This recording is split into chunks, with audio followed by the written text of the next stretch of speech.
Across 3 centuries, one family wielded more financial power than most nations, turning information into gold and wars into profit. From a cramped ghetto where they couldn't even own land, they rose to bankroll empires and literally changed the course of history. Here's what it was really like to build the world's most powerful banking dynasty. Quick thing before we start, if you actually listen to these regularly, hit like or subscribe. I always wonder where everyone's at, so comment your city and what time it is. Weird to think some of you are having breakfast in London while I'm recording this at night here in the States. Alright, let's head back to 1760s Frankfurt, Germany. Trust me, it's gonna be quite a ride. But first, get comfortable. Seriously. Adjust those pillows. Pull up that blanket, because where we're going, you're gonna want to be cozy. Picture this, you're waking up in the Frankfurt Jewish ghetto. Not like your soft mattress right now, you're on a thin straw pallet that's seen better days, probably better years actually, and the first thing that hits you isn't the light creeping through the shutters, it's the smell. The alley outside your window is basically an open-air second-hand market mixed with a dumpster. Shops have spilled heaps of old clothes and soiled household goods into the narrow streets. The smell of unwashed wool, rotting vegetables, and too many people crammed into too little space. It's thick. You can taste it. Every morning starts like this. Your name is Mayer Amschel Rothschild, though nobody's calling you a banking titan yet. Right now, you're just another guy trying to make it in a system designed to keep you down. Frankfurt Jews can't own land, can't farm, can't work in handicrafts, can't even deal in the good stuff like weapons, silk, or fresh fruit. Those are all off limits, so you do what your family does. You trade textiles, and you hate it. Not the work itself, really. It's the profit margins. They're terrible. You're moving bales of fabric that weigh more than you do, dealing with merchants who look down on you, and at the end of the day, you've made maybe enough to keep the lights on and food on the table. Maybe. This isn't the path to wealth. This is the path to doing the same thing your whole life and dying in the same cramped ghetto where you were born. There has to be a better way. You know there is. You've seen the Christian merchants, the ones who can trade in luxury goods, the ones who have connections to the courts and the nobles. They're not smarter than you. They just have access, and access, you're starting to realize, is everything.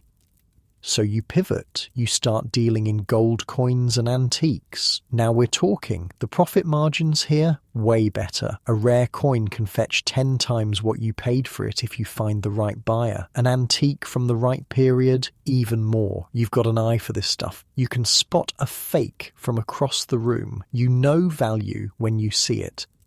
And here's the thing, when you're dealing in gold coins, you start meeting a different class of people, not the textile merchants haggling over pennies, real money, old money, noble money. One day, you catch a break that changes everything. You become a court agent for Prince William of Hesse-Kassel. Think of a court agent as basically an 18th century stockbroker, except instead of stocks you're dealing in gold coins, art and whatever else the rich folks want to buy. Prince William has money, stupid amounts of money, the kind of wealth that makes your head spin when you start calculating the numbers. Here's how it works. Prince William wants to buy some gold coins for his collection. He's not going to go down to the market himself. That's beneath him. So he tells you to go get them. You're his guy, his agent, his broker. And this is where you have a brilliant, slightly shady, absolutely genius idea.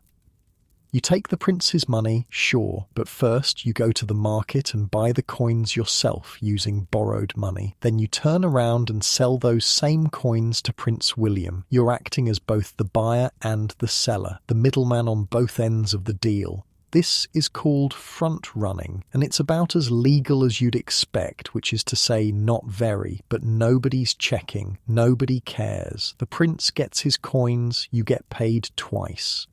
First, you collect your 8% commission fee for being his agent. That's the legitimate money, the money everyone can see. But second, and this is the beautiful part, you make money on the spread. You bought the coins for one price, sold them to the prince for another. The difference?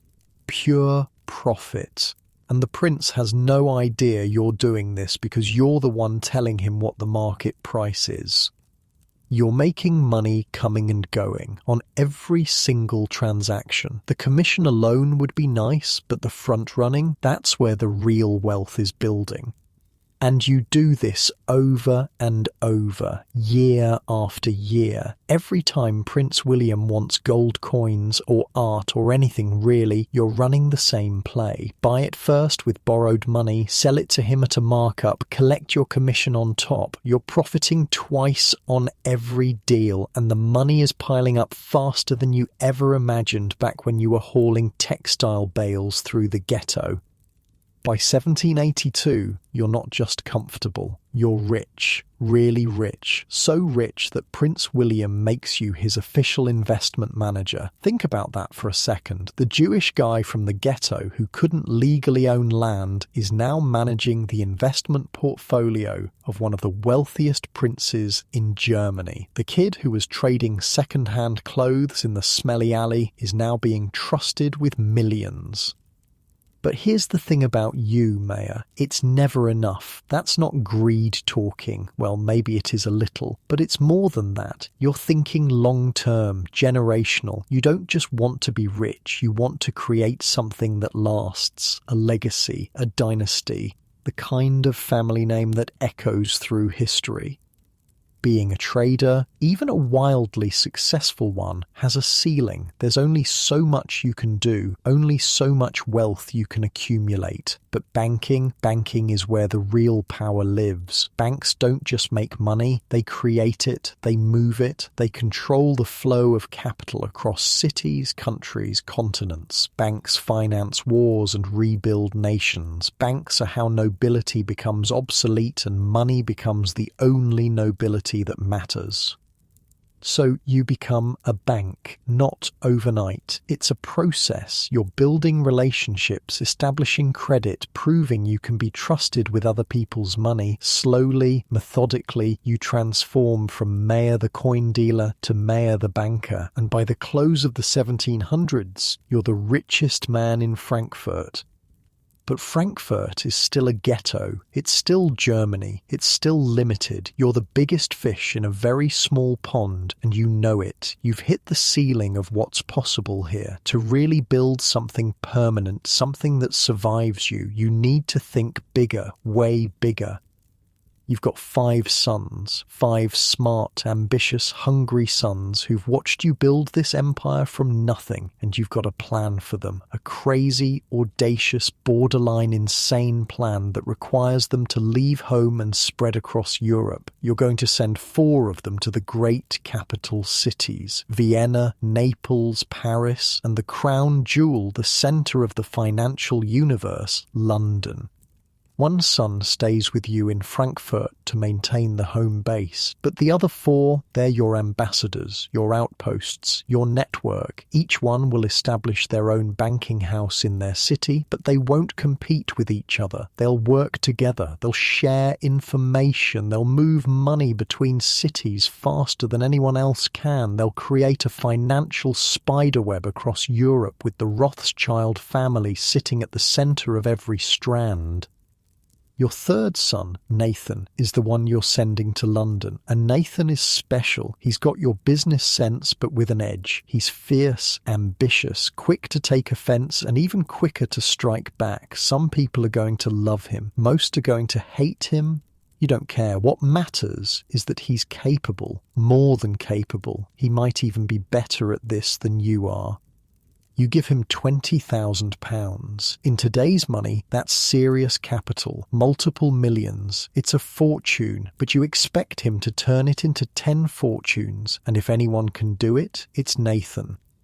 London in the early 1800s is the centre of everything. Great Britain is a global superpower. The British Navy rules the seas. Nobody even comes close. The Industrial Revolution is transforming the economy. Britain is becoming the world's factory. Goods are being manufactured faster and cheaper than ever before. The financial sector, centred in London, is robust and growing. The Bank of England has been around since 1694, and London has become the beating heart of global finance.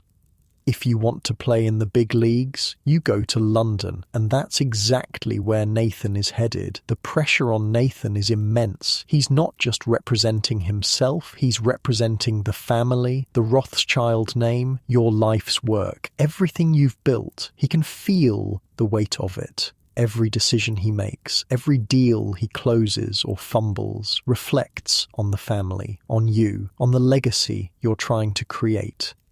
And Nathan does not do well with pressure from others, but pressure on himself? That's different. That drives him. That makes him dangerous. He arrives in London with his £20,000 and immediately starts looking for opportunities. The London textile industry is booming. Small workshops and factories are popping up everywhere, producing cotton, silk, wool, everything. There's money to be made here, but the competition is fierce. Everyone's trying to grab a piece.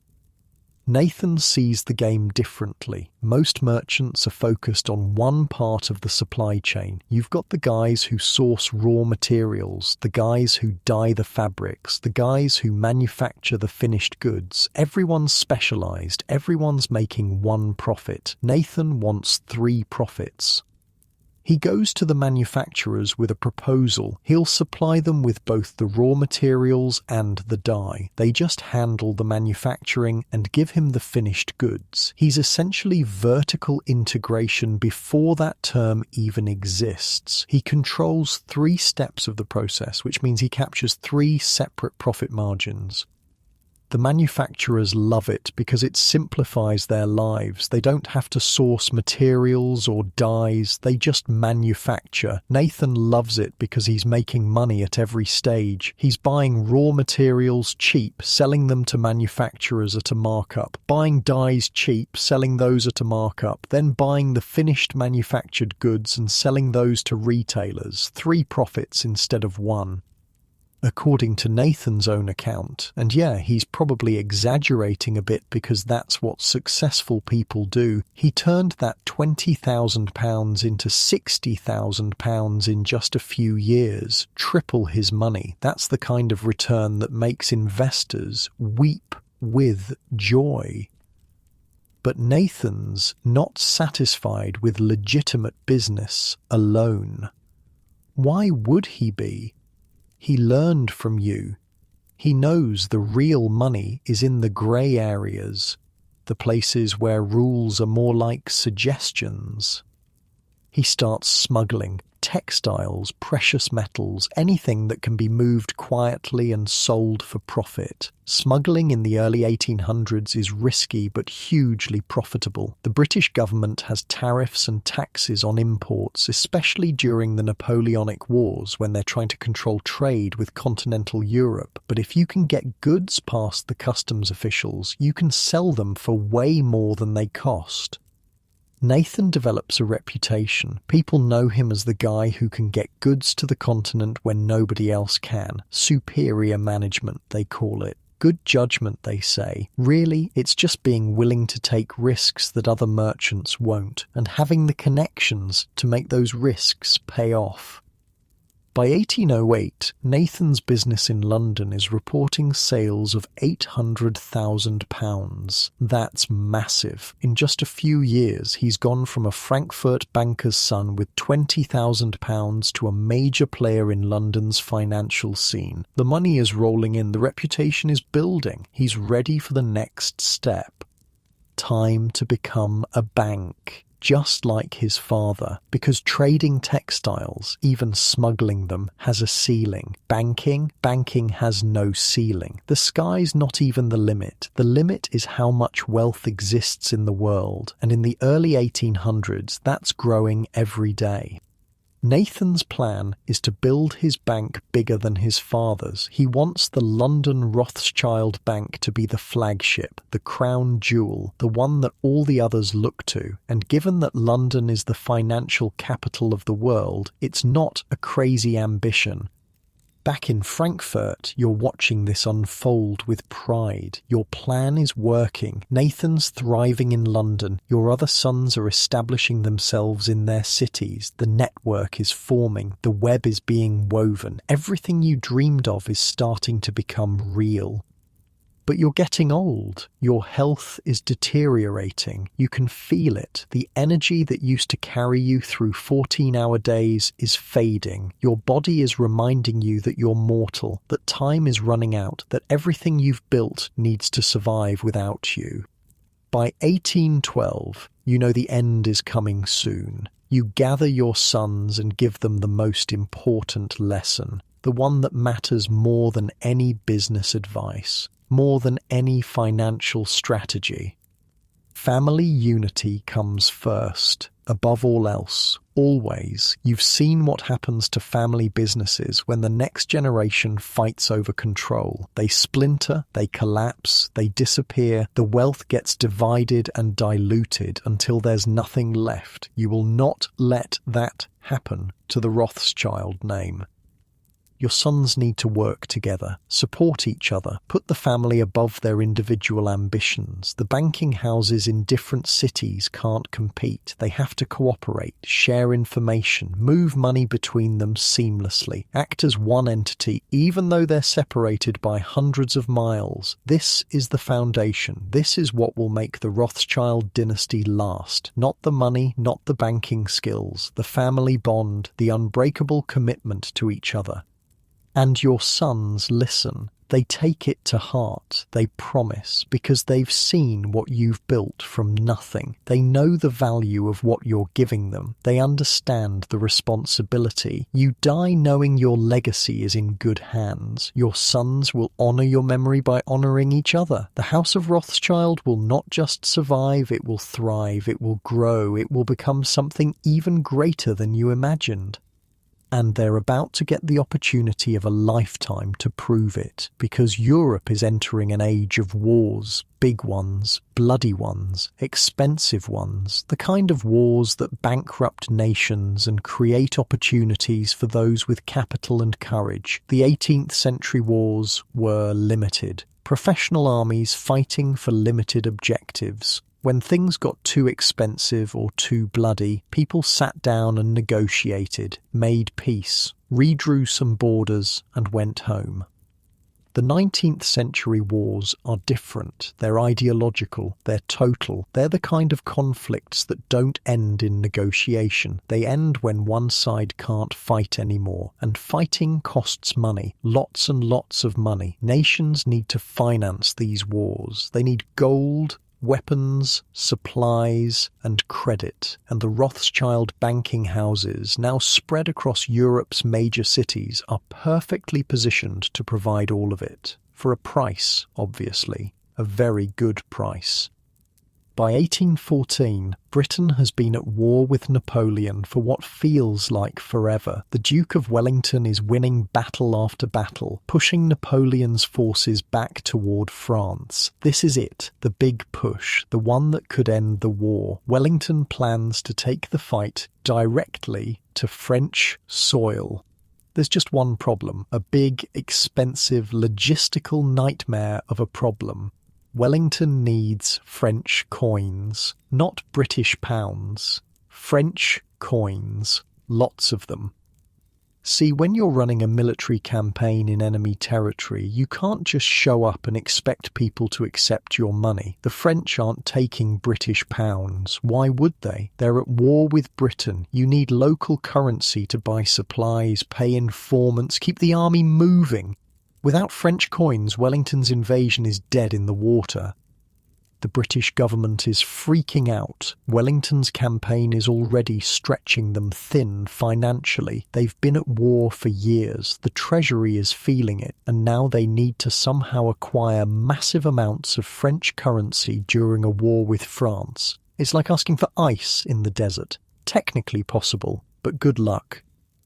Nathan Rothschild hears about this problem and sees dollar signs, or pound signs technically. This is the opportunity he's been waiting for, the kind of deal that doesn't just make you rich, it makes you legendary. It establishes you as the guy who saved Britain's war effort, the banker who delivered when governments couldn't.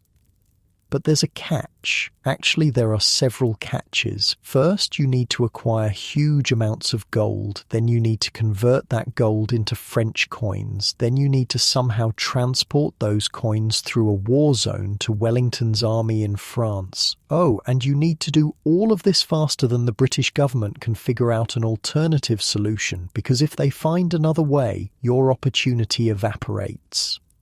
Most people would look at this situation and say it's impossible. Too many moving parts, too much risk, too complicated. Nathan looks at it and thinks, I got this. Here's what Nathan does. The East India Company, which is basically running half of Asia for Britain at this point, has £800,000 worth of gold sitting around. They want to sell it. Nathan shows up at the sale and buys all of it. Every single ounce, the entire lot. He just drops the cash and walks away with enough gold to sink a ship. Multiple ships, actually.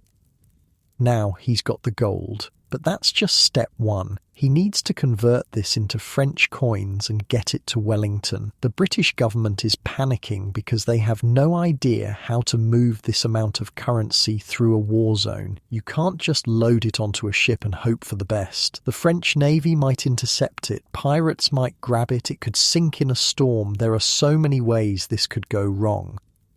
Nathan tells them he'll handle everything. The acquisition, the conversion, the transportation, the whole operation. He's got the connections. He's got the smuggling routes he's been building for years. He's got people in France who can move goods quietly. This is exactly the kind of grey area business he's been perfecting. The British government doesn't really have a choice. They need this done, and they need it done now, so they agree. Nathan gets to work.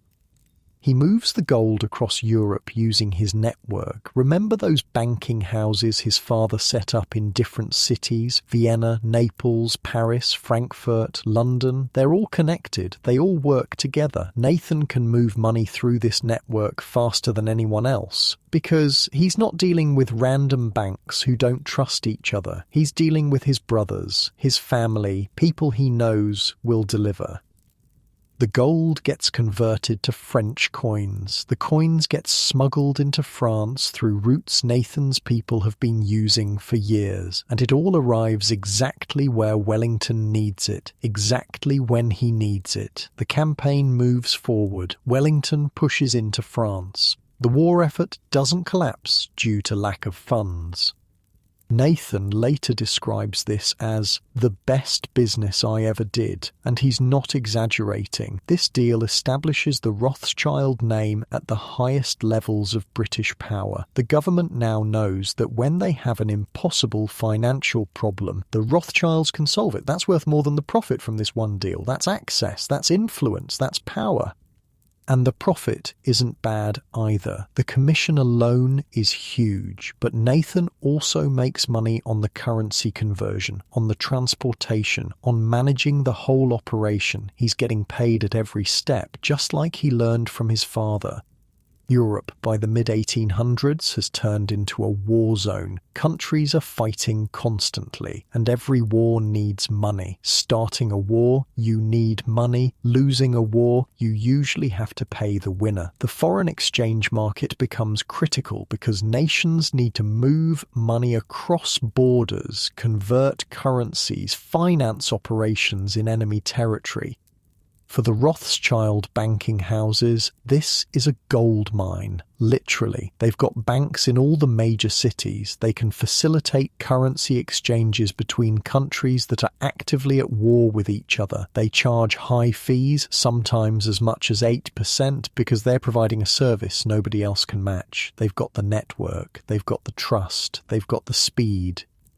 But the commission fees are honestly just a small part of their income. The real money, the absolutely insane money, comes from currency speculation, and this is where the Rothschild information network becomes a weapon. Think about how news travelled in the 1800s. slowly, by horse, by ship, by messenger, on foot. If something happened in Paris, it might take days or even weeks for London to hear about it. And in that time gap, in that information delay, fortunes could be made or lost. The Rothschilds understand that in finance, information is everything and speed is king. So they build the fastest private communication network in Europe. They use private carriers. They use well-trained horses that can ride day and night. They even use carrier pigeons for urgent messages. Pigeons are way faster than horses for short distances, and the Rothschilds breed and train them specifically for financial intelligence.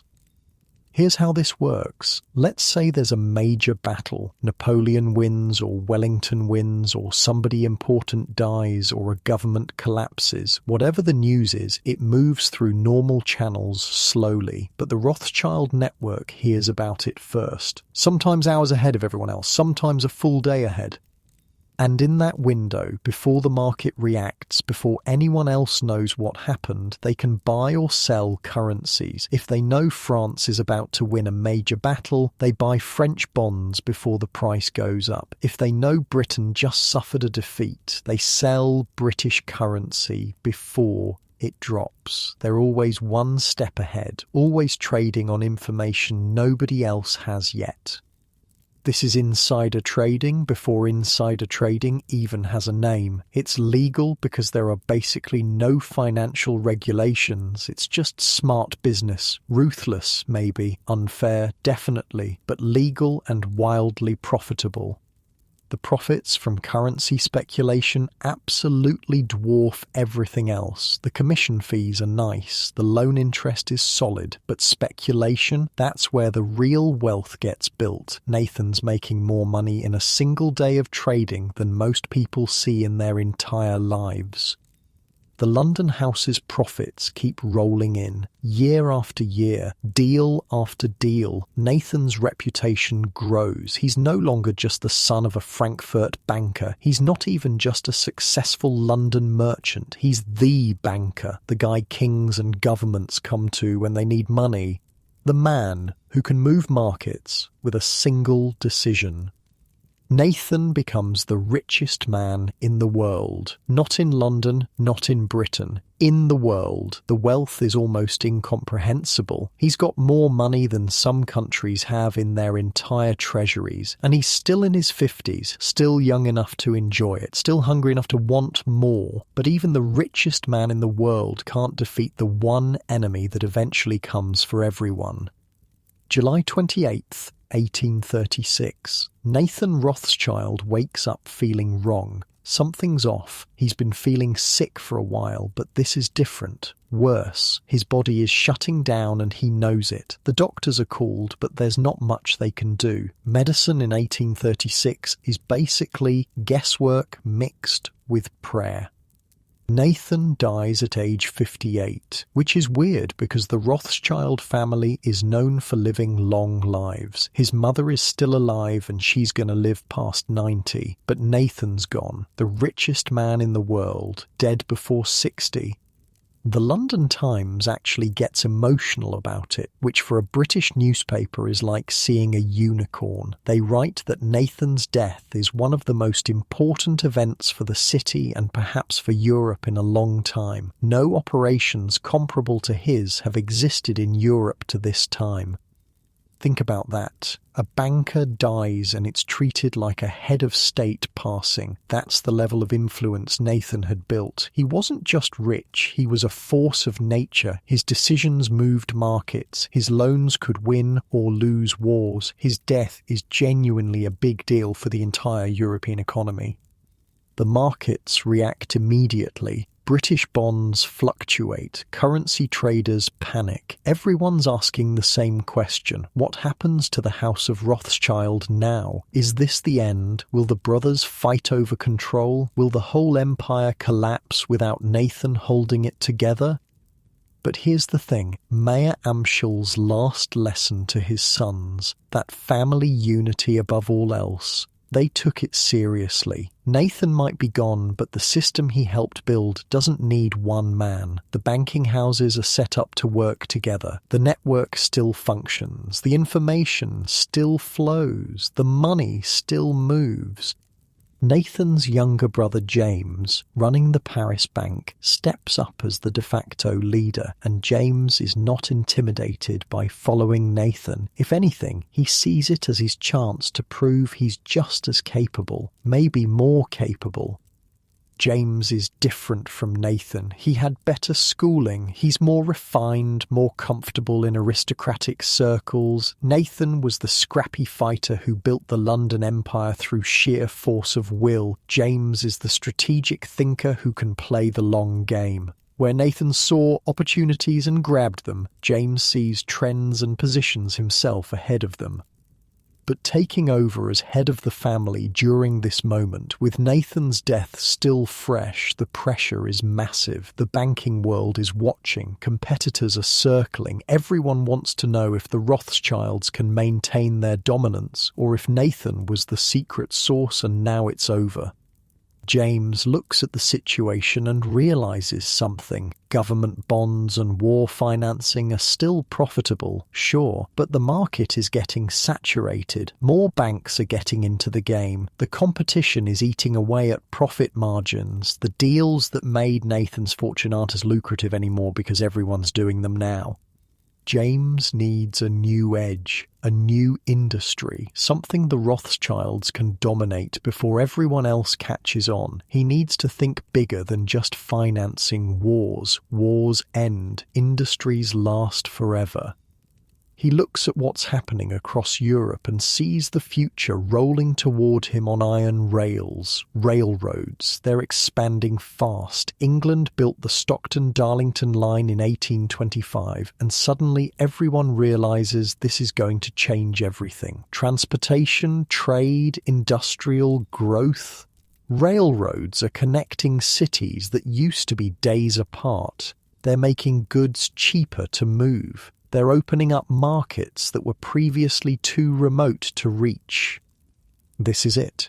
This is the next big thing, and James wants the Rothschilds to own as much of it as possible.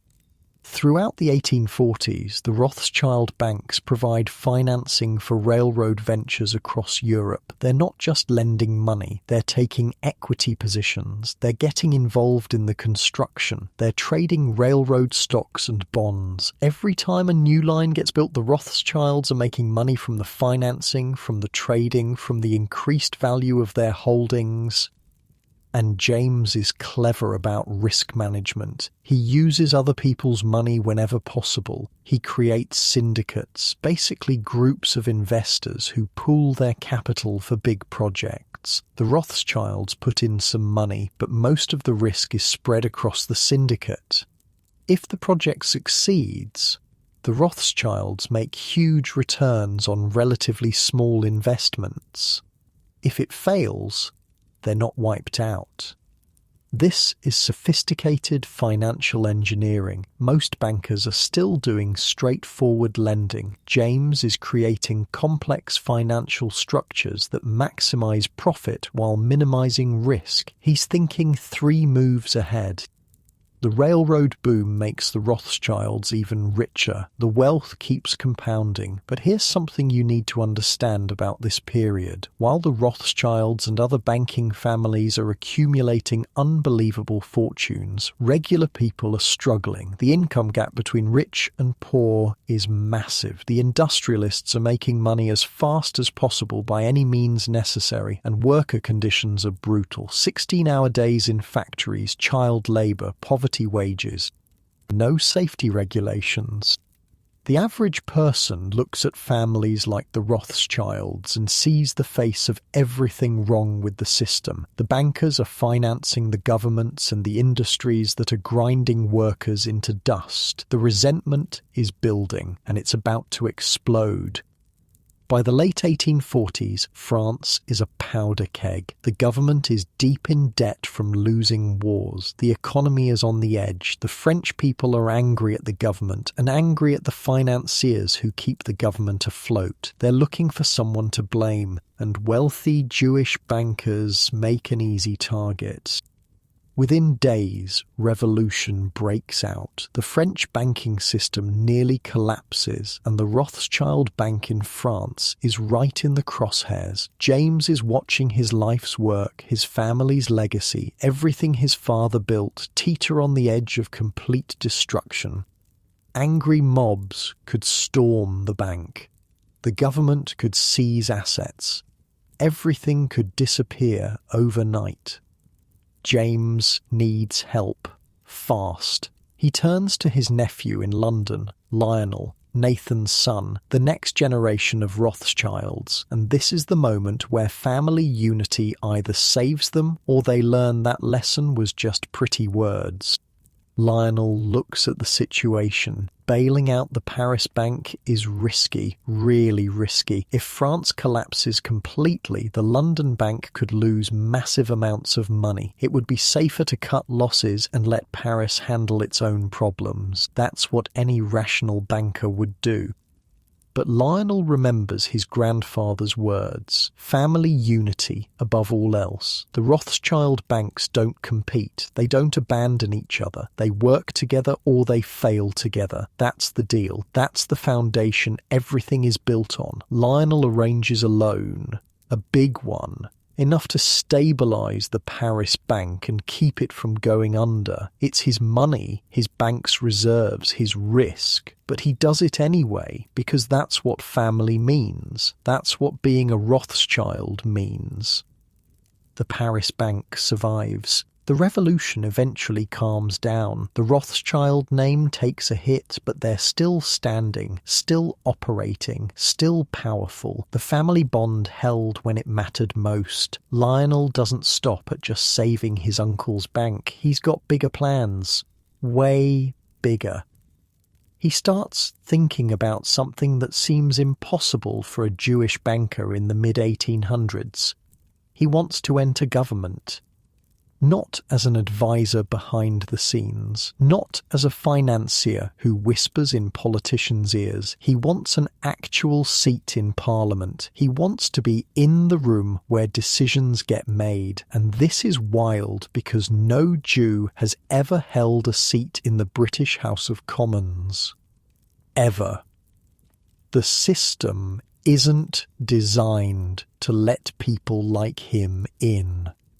But Lionel's logic is simple. If he wants to help eliminate prejudice against his people, the best way to do it is from inside the power structure. You can't change a system by staying outside it. You have to get in there and break it open from within. Plus, he's got money. Lots of money, and in politics, money talks louder than anything else. Lionel starts buying up newspapers and funding media campaigns. He's basically running a modern political operation, except it's 1847, and nobody's really doing this yet. He's buying influence, shaping public opinion, getting his name out there. By this point, most of the legal restrictions on British Jews have been lifted. It's not like it was when his grandfather was stuck in the Frankfurt ghetto. Things have changed. Progress has happened. The Commons even passed a bill saying a Jewish person could hold a seat. So technically, legally, Lionel can run for office. In August 1847, he mounts the hustings as a Liberal candidate for the City of London. That's a big deal. The City of London is the financial district. It's the heart of British commerce. If you're going to represent anyone, these are the people who matter for a banker. And Lionel wins. He actually wins the election. People vote for him. The Jewish banker from the Rothschild family just got elected to Parliament.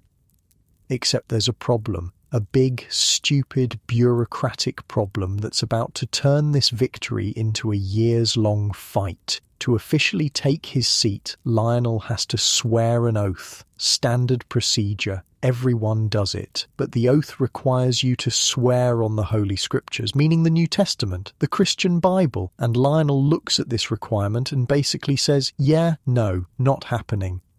He's Jewish. He's not swearing on Christian scripture. It violates everything he believes. He tells them he'll swear on the Old Testament, the Torah. That's his holy book. That's what matters to him. Take it or leave it. The Commons freaks out. This has never happened before. Nobody's ever challenged the oath. The whole system is built on Christian assumptions. The idea that someone might want to swear on different scripture just never occurred to anyone. What do we do? Can we even allow this? Is this legal? The debates go on for years. Literally years. But Lionel doesn't back down. He keeps showing up, keeps making his case, keeps pushing, and eventually, finally, after way too long, they cave. They change the rules. Lionel gets to swear on the Old Testament and take his seat in Parliament. This is monumental for the House of Rothschild. They're not just bankers anymore. They're not just rich. They're in government. They've got political power to go with their financial power. That's a combination that makes them nearly untouchable. As James gets older in Paris, Lionel gradually takes over as the family's patriarch. He's the one everyone looks to for decisions. He's the one coordinating between the banking houses. He's running the show, and he thinks the Rothschilds are invincible. They've survived revolutions. They've grown richer through wars. They've broken into politics. What could possibly challenge them now? What he doesn't see coming is a rival, a new banking empire rising in the background, one that's studying everything the Rothschilds do and learning from it, one that's about to make a move so bold it'll shock everyone.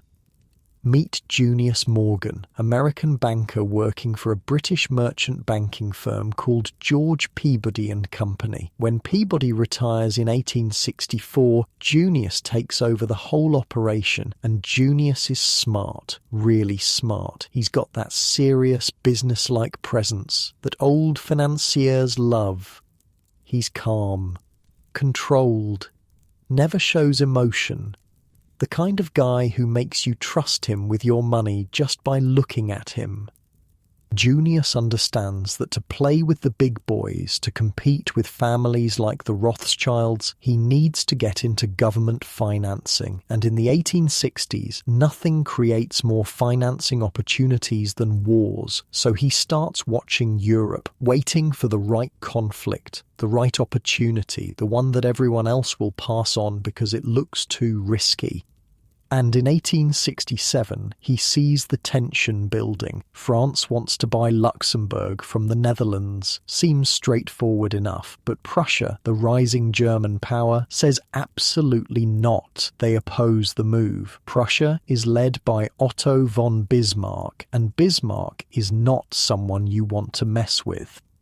Bismarck's whole thing is creating a unified German empire under Prussian leadership. He's a wild man with a brilliant mind. Picture someone who gets into drunken brawls and fencing duels to prove his manliness, but who also has the strategic genius to manipulate all of Europe into doing what he wants. He's been described as a raging bull, dangerous, unpredictable, smart enough to be terrifying.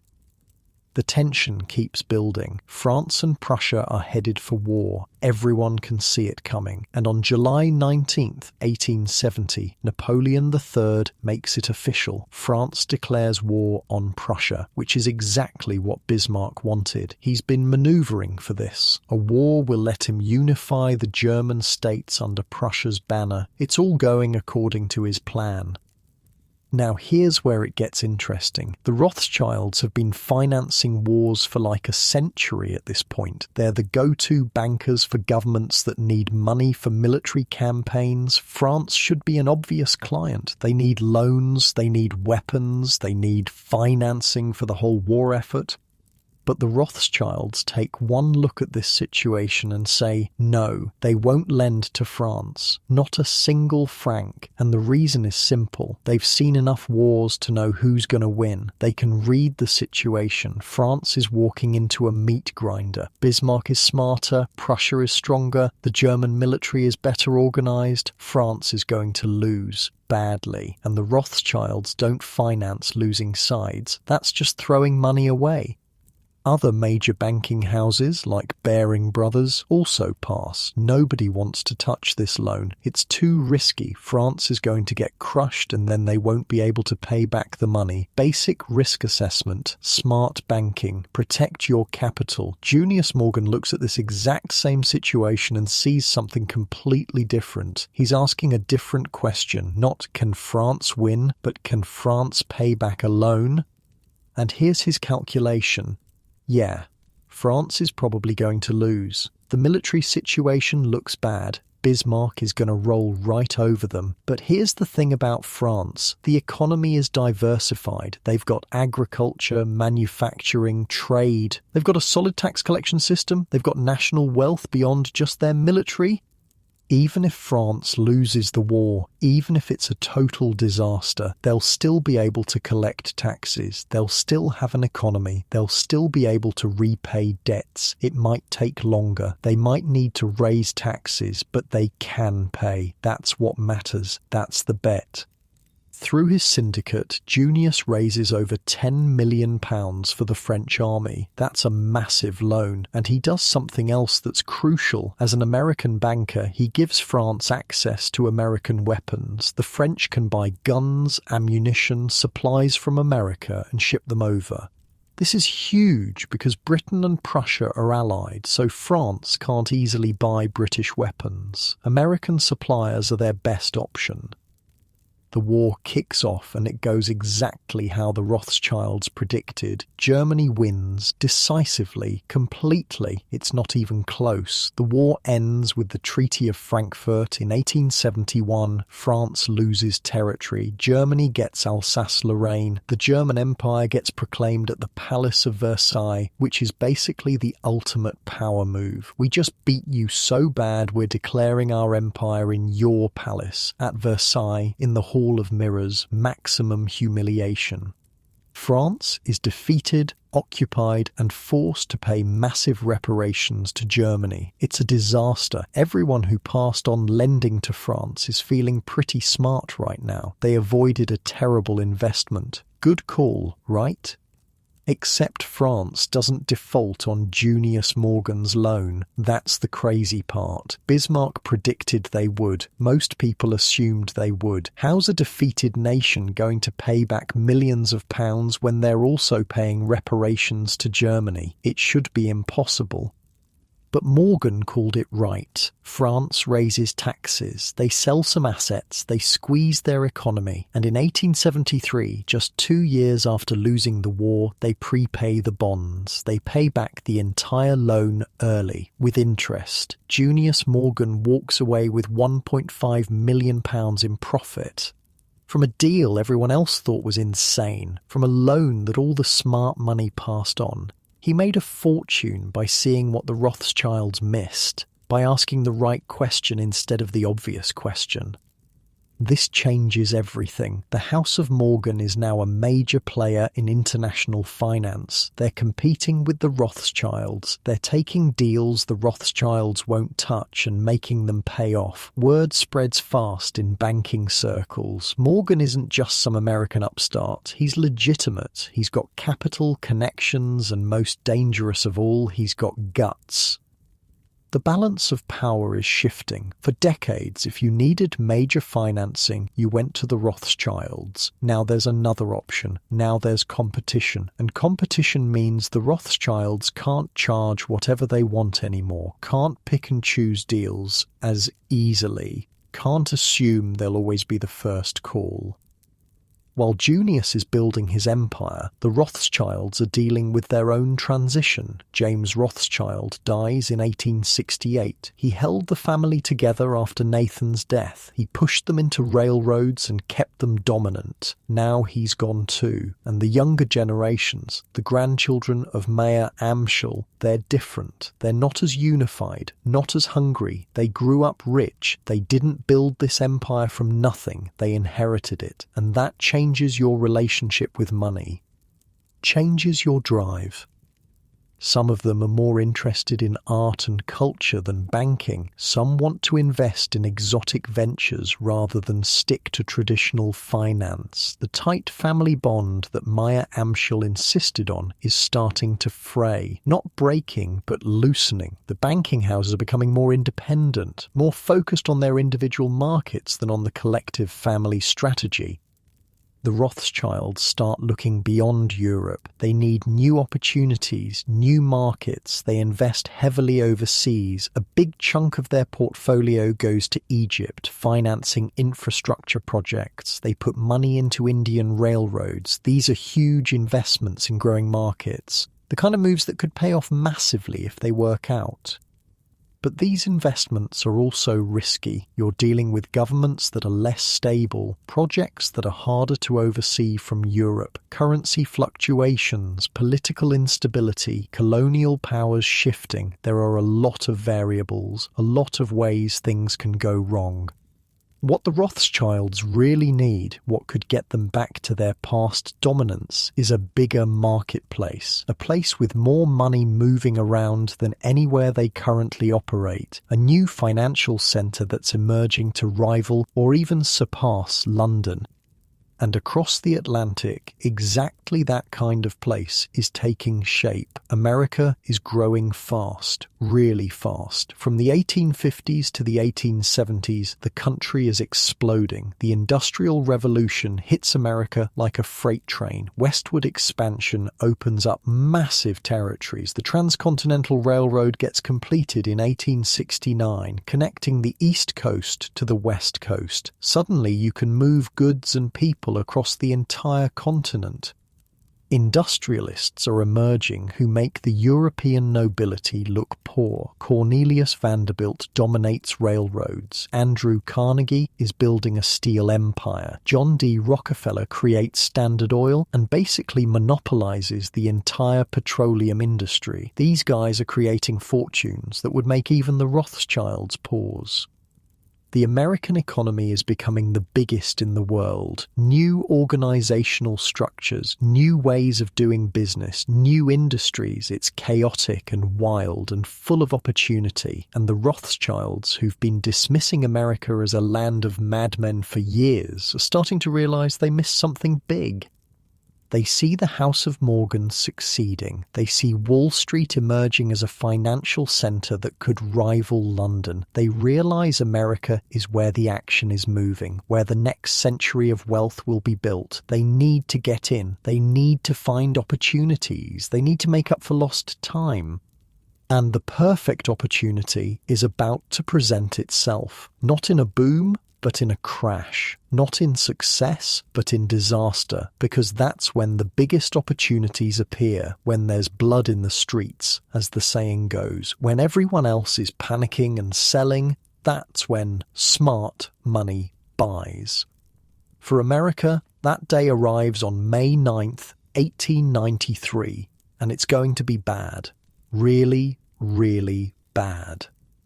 The railroad boom in America had been going strong for decades. Everyone wanted in. Investors were throwing money at railroad companies like they were handing out candy. New lines were being built everywhere, connecting cities that didn't need connecting, running parallel to existing routes, just building for the sake of building. It was a bubble. Everyone could see it was a bubble, but nobody wanted to admit it because everyone was making too much money, until suddenly they weren't. May 9th, 1893, the whole thing collapses. Not slowly, not gradually, just boom, gone. Railroad companies start going bankrupt, one after another, like dominoes falling. The entire industry, which had been the backbone of American growth, just implodes. Banks that lent money to railroads suddenly have worthless paper. Investors who bought railroad stocks watch their portfolios evaporate. Companies that supplied railroads lose their biggest customers overnight. This triggers one of the worst depressions in American history, the Panic of 1893. People lose jobs, businesses close, banks fail. It's a total mess, and everyone's looking to the government to do something, fix it, make it better. Isn't that what governments are for? President Grover Cleveland has different ideas. He's absolutely determined to maintain the gold standard. That's his thing, his line in the sand. The US dollar is convertible to gold at a fixed rate, and that's not changing, no matter what. You got to understand the context here. Back in the 1890s, the US dollar wasn't the global currency. That was the British pound. Britain had the world's dominant economy, and the pound was what everyone used for international trade. If America wanted to be taken seriously, if it wanted to attract foreign investment and be seen as a real player on the world stage, it needed to prove its currency was solid, backed by gold, trustworthy. Cleveland believes that maintaining gold convertibility is more important than anything else, more important than helping the economy recover, more important than bailing out failed businesses, more important than unemployment or suffering. If the dollar loses its gold backing, America loses its credibility. That's his thinking, so he refuses to do expansionary fiscal policy. No tax cuts, no increased government spending, no stimulus, nothing that might threaten the gold reserves. Which would be fine except for one tiny problem. The government is running dangerously low on gold. People are panicking and converting their dollars to gold because they don't trust the currency anymore. And every day, more gold leaves the treasury. At the rate things are going, the government is maybe days away from running out completely. If that happens, the gold standard collapses, the dollar collapses, American credibility on the world stage, gone, foreign investment, gone. It would be a disaster that makes the current depression look mild. Cleveland needs help. Fast. He calls on J. Pierpont Morgan, Junius's son, the next generation of the Morgan banking dynasty. Junius died a few years earlier in a traffic accident, tragic and random, and now J.P. Morgan is running the show. And if you thought Junius was impressive, J.P. is on another level. J.P. Morgan looks at the situation and understands immediately how bad this is. The government is about to default on the gold standard. That would be catastrophic for America. And honestly, it would be pretty bad for the House of Morgan too, since their entire business model depends on America being financially stable. If the country goes down, they go down with it. But solving this problem requires gold. A lot of gold. More gold than the US government has access to. More gold than Morgan can easily acquire through normal channels. He needs someone with massive gold reserves. Someone who's been accumulating gold for decades. Someone with operations around the world who can move gold quickly. He needs the Rothschilds. For the last 30 years, while Morgan was building his American empire, the Rothschilds have been quietly investing in gold and silver mining operations all over the world, South Africa, South America. Wherever there are mines producing precious metals, the Rothschilds have been buying stakes. Their gold holdings are enormous, way bigger than any government's. And they've been using their influence to push countries toward adopting the gold standard because it makes their gold holdings more valuable.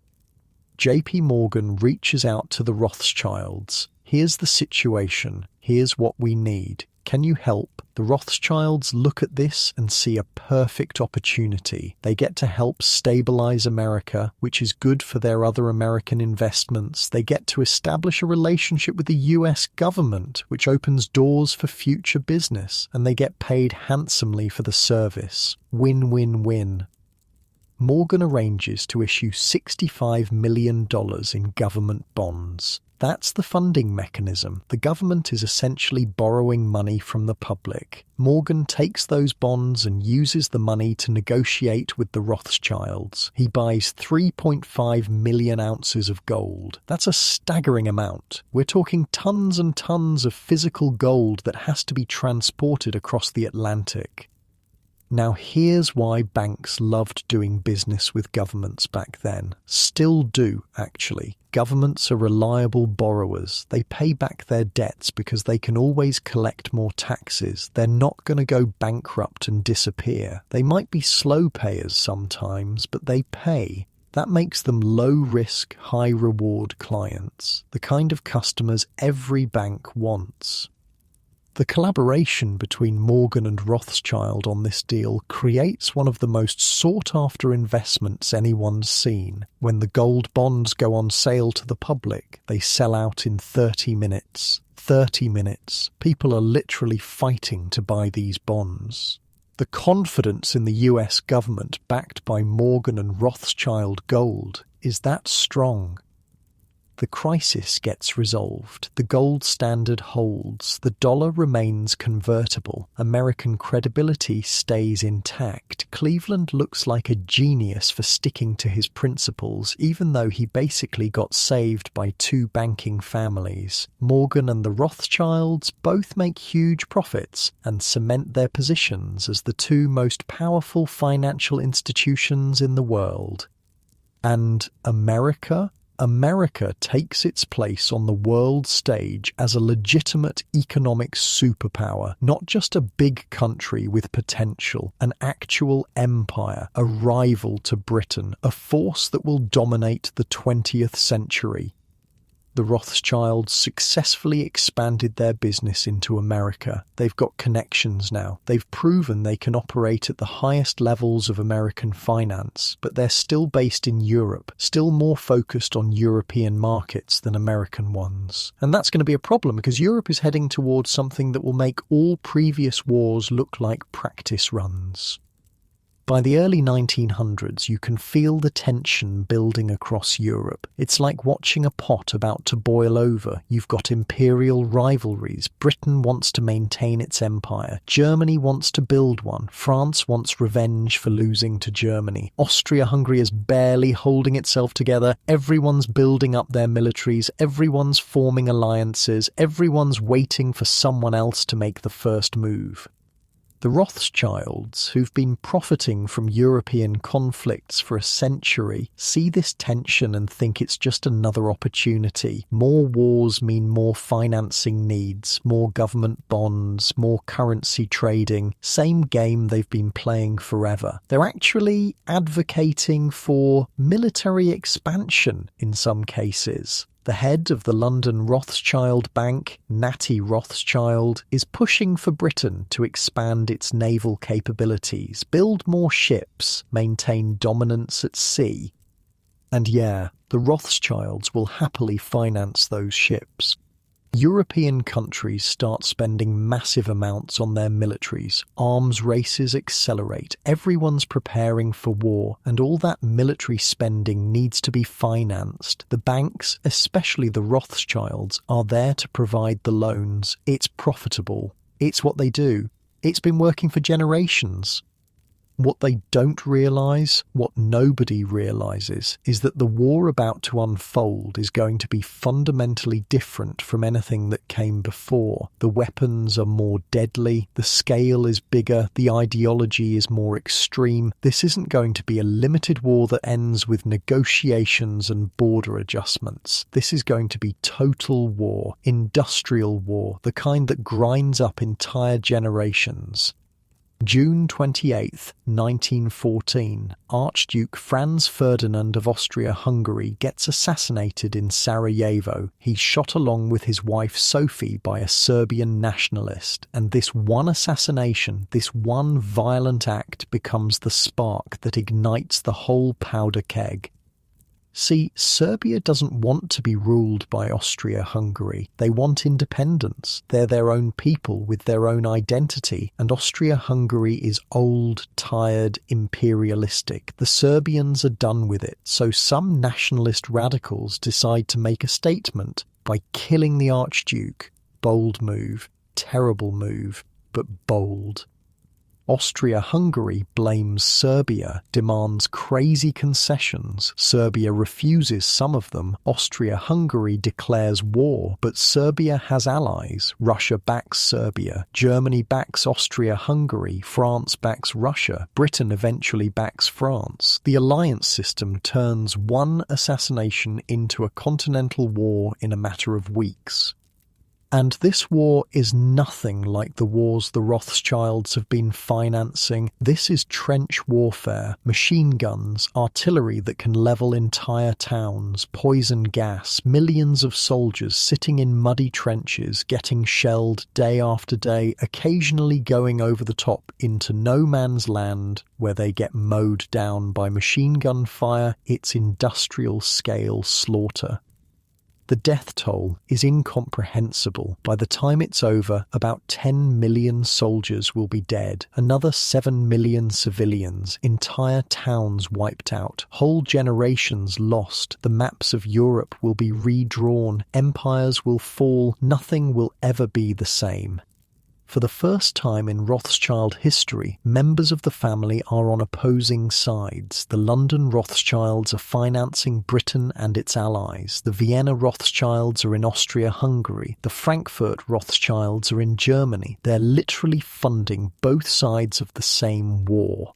Family members fighting against each other through the loans they provide. This violates everything Maya Angelou taught them. Family unity above all else. Always work together, never compete, never fight. But how do you maintain family unity when your countries are trying to kill each other? When the governments you're financing are at war? There's no good answer. The family bond gets strained in ways it's never been tested before.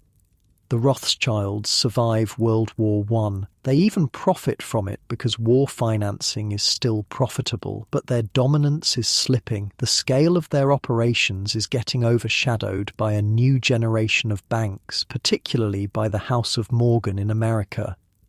Morgan Bank becomes the key financier for the US government during World War I. They're raising funds through war bonds. They're extending loans to European allies. They're coordinating between American industry and military needs. J.P. Morgan's son, Jack Morgan, is running the operation now, and he's doing it bigger and better than the Rothschilds ever did. The centre of financial power is shifting from London to New York, from the old world to the new world, from the Rothschilds to Morgan. In 1935, the Jewish Chronicle, which had been following the Rothschild family for generations, basically admits what everyone can see. The Rothschilds' heyday is fading. They're still rich, still powerful, still influential, but they're not the dominant force anymore. The world has changed. Banking has changed. And the Rothschilds haven't kept up. Some of the smartest members of the younger generation are walking away from the family business entirely. They're pursuing other interests, art, science, politics, anything but banking. The drive that built the empire, that hunger that Maya Angelou had, it's not there in the same way for kids who grew up rich. You can't recreate that desperation, that need to prove yourself. That's something you either have because you started with nothing or you don't have it at all.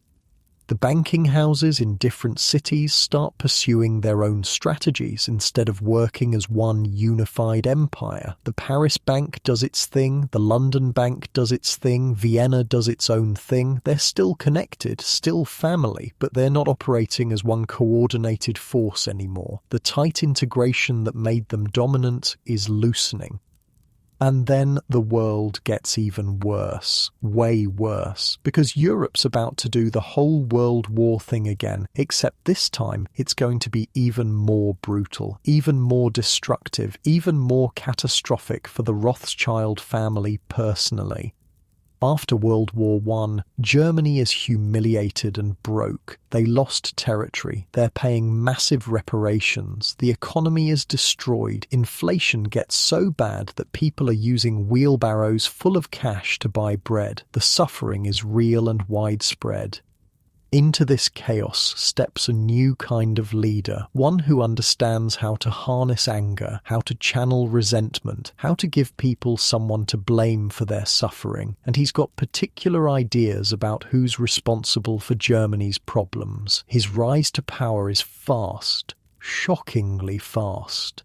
By 1933, he's Chancellor of Germany, and his ideology, his hatred, his plans for Europe, they spell disaster for the Rothschild family, especially the German and Austrian branches.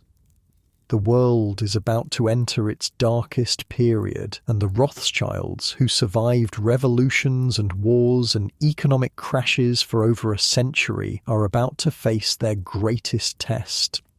Just 21 years after World War I ended, Europe goes right back to doing the same damn thing, except this time the ideology is darker, the weapons are deadlier, the stakes are higher, and for Jewish families, especially prominent ones like the Rothschilds, this isn't just another war to profit from. This is existential. 1939, Germany invades Poland. Britain and France declare war. World War II officially begins, but unlike the last war, which bogged down into trench warfare pretty quickly, this one moves fast, terrifyingly fast. Spring of 1940, Hitler's military machine starts rolling and it doesn't stop. Denmark falls in hours. The entire country occupied before lunch. Norway puts up more of a fight, but it's not enough. Then the German army sweeps across the Netherlands and Belgium. These aren't long campaigns. These are blitzkrieg operations, lightning war, tanks and planes moving so fast that defending armies can't even figure out where to dig in. France is next, and France is supposed to be strong. They've got the Maginot Line, this massive defensive fortification on their border with Germany, supposedly impenetrable, except the Germans just go around it. They push through the Ardennes forest, which everyone thought was too difficult for tanks, and suddenly they're behind all of France's defences. The French army gets caught completely off guard. By June 1940, German tanks are rolling into Paris. The City of Lights goes dark. The capital of France, one of the great powers of Europe, falls, just falls, and Hitler makes sure to really rub it in. Remember when Germany got forced to sign the Treaty of Versailles in 1918? The one that humiliated them and demanded massive reparations. Hitler makes France sign their surrender in the exact same railroad car where Germany signed their surrender 22 years earlier. Maximum psychological warfare. Britain is now standing alone against Germany, the last major power in Western Europe still fighting, and they're next on Hitler's list. If Britain falls, if Hitler conquers Europe, the House of Rothschild faces its certain end. Not just financial ruin, actual extinction. The Nazis have made it very clear what they think about Jewish people. The Rothschilds, being the most prominent Jewish banking family in Europe, are a prime target. Some family members see what's coming and get out early. They flee, they grab what they can carry and run. The older Rothschilds in France, Edouard, Robert and Maurice, they manage to escape before the occupation gets too tight. They end up taking various routes, stopping in different countries, eventually making it to either the United States or England. It's chaotic, it's terrifying. These are people who've never had to run from anything in their lives. They've been at the top of European society for generations, and now they're refugees. When German tanks rolled into Paris in 1940, the French Rothschilds were in grave danger, not theoretical danger, actual, immediate, deadly danger. The Nazis aren't subtle about their intentions. They've been seizing Jewish property throughout Germany and Austria. They've been implementing increasingly brutal policies, the writings on the wall in letters 10 feet high. The Rothschilds, who can't get out, who are too old or too slow or just unlucky with timing, they face disaster. The Nazis seize everything. The banking houses get taken over. The art collections, some of the finest private collections in the world, get looted. The mansions and estates get confiscated and turned into headquarters for Nazi officials. Generations of accumulated wealth just taken, gone, stolen by a government that's decided your existence is a problem to be solved. It's not just financial loss. That's almost the easy part, if you can call losing everything easy. It's personal. These are homes where families lived for decades, art that was collected over lifetimes, buildings where business was conducted for 100 years. All of it stripped away, and the people who can't escape face worse than property loss. They face imprisonment, deportation to camps, death. Some Rothschild family members actually join resistance movements. They're not just sitting around hoping things get better. They're actively fighting back against the Nazi occupation, using their connections, their resources, whatever they have left to help the resistance efforts. It's dangerous as hell. Getting caught means execution. But they do it anyway, because what else are you going to do? Roll over and accept it. The war drags on. Britain holds. The Soviet Union enters the fight after Germany invades them, which turns out to be Hitler's biggest mistake. The United States joins after Pearl Harbor. Slowly, painfully, the tide starts to turn. The Nazis are fighting on multiple fronts. They're overextended. Their supply lines are stretched. The industrial might of America is pumping out weapons and supplies faster than Germany can keep up. D-Day, June 6, 1944. Allied forces land on the beaches of Normandy. It's brutal. The casualties are horrific, but they establish a foothold. They start pushing inland, liberating France town by town, village by village. The Nazis are being pushed back. By early 1945, it's over. Germany is being invaded from both sides. Soviet forces from the east, American and British forces from the west. Hitler kills himself in his bunker. The Nazi leadership either kills themselves or gets captured. On May 8, 1945, Germany officially surrenders. General Eisenhower makes the announcement. The forces of Germany have surrendered to the United Nations. The flags of freedom fly all over Europe. Cities celebrate. People pour into the streets. After 6 years of war, after tens of millions of deaths, after unspeakable horrors, it's finally over. But for the Rothschild family, the victory is bittersweet. They survived, which is more than many Jewish families can say, but they've been fundamentally changed. The dynasty that operated seamlessly across Europe for over a century is now fragmented, scattered. The German and Austrian branches are essentially destroyed. The assets are gone. The banking houses are rubble. The family members who survived are traumatized. The Vienna Rothschilds, the Frankfurt Rothschilds, the branches that helped build the empire in the first place, they're not coming back, not in the same way. The wealth that took generations to build got wiped out in a few years of Nazi occupation.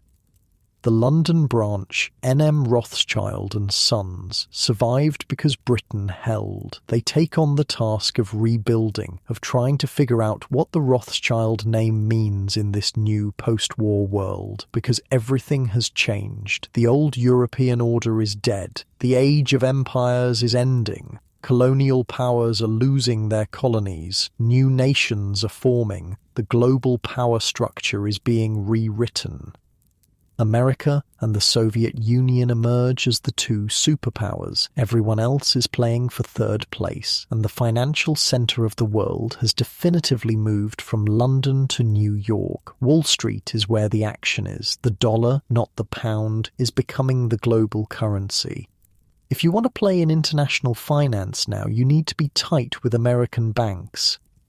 The London Rothschilds understand their position has shifted. They're not the dominant banking power anymore. Those days are gone. The House of Morgan, Goldman Sachs, other American institutions, they're running the show now. The Rothschilds are still rich, still influential, but they're no longer the name in banking. They're a name, one among several. That's a big psychological shift for a family that spent over a century at the very top. So they adapt. They focus on what they're still good at. Government financing, yeah, but also maintaining relationships with elite clients. The Rothschilds have always understood that access to power is as valuable as power itself. They keep their banking operations relatively small, private, exclusive. They're not trying to become a massive retail bank serving millions of customers. That's not their game. Their game is serving the ultra-wealthy and governments. High-value clients who need discretion and expertise. This becomes their core strategy going forward. Stay private, maintain control, don't chase growth for growth's sake, keep the family involved in decision-making, avoid public scrutiny as much as possible. It's a defensive posture, protect what we have, rebuild carefully, don't take unnecessary risks. By the 1970s, N.M. Rothschild and Sons is still operating in London, still serving elite clients, still making money, but they're operating in a very different banking landscape. The industry is consolidating, bigger banks are buying smaller ones, new financial instruments are being created, derivatives, options, complex structured products that didn't exist before. The rules are changing and changing fast. A guy named Robert Maxwell enters the picture, and Maxwell is complicated. He served in the British Army during World War II, which gives him credibility. After the war, he worked in British intelligence for a while. Then he got into publishing, building up a media empire. By the 1950s and 60s, he's acquiring British publishing companies, Pergamon Press, Mirror Group newspapers. He's becoming a media mogul. Maxwell's got a traumatic backstory. Most of his family was killed in the Holocaust, wiped out. That kind of loss scars you permanently. For Maxwell, the experience of extreme poverty and horror created an absolute imperative to never be poor again. Not being poor became his entire identity. Wealth wasn't just nice to have, it was survival. It was proof that he'd escaped the nightmare.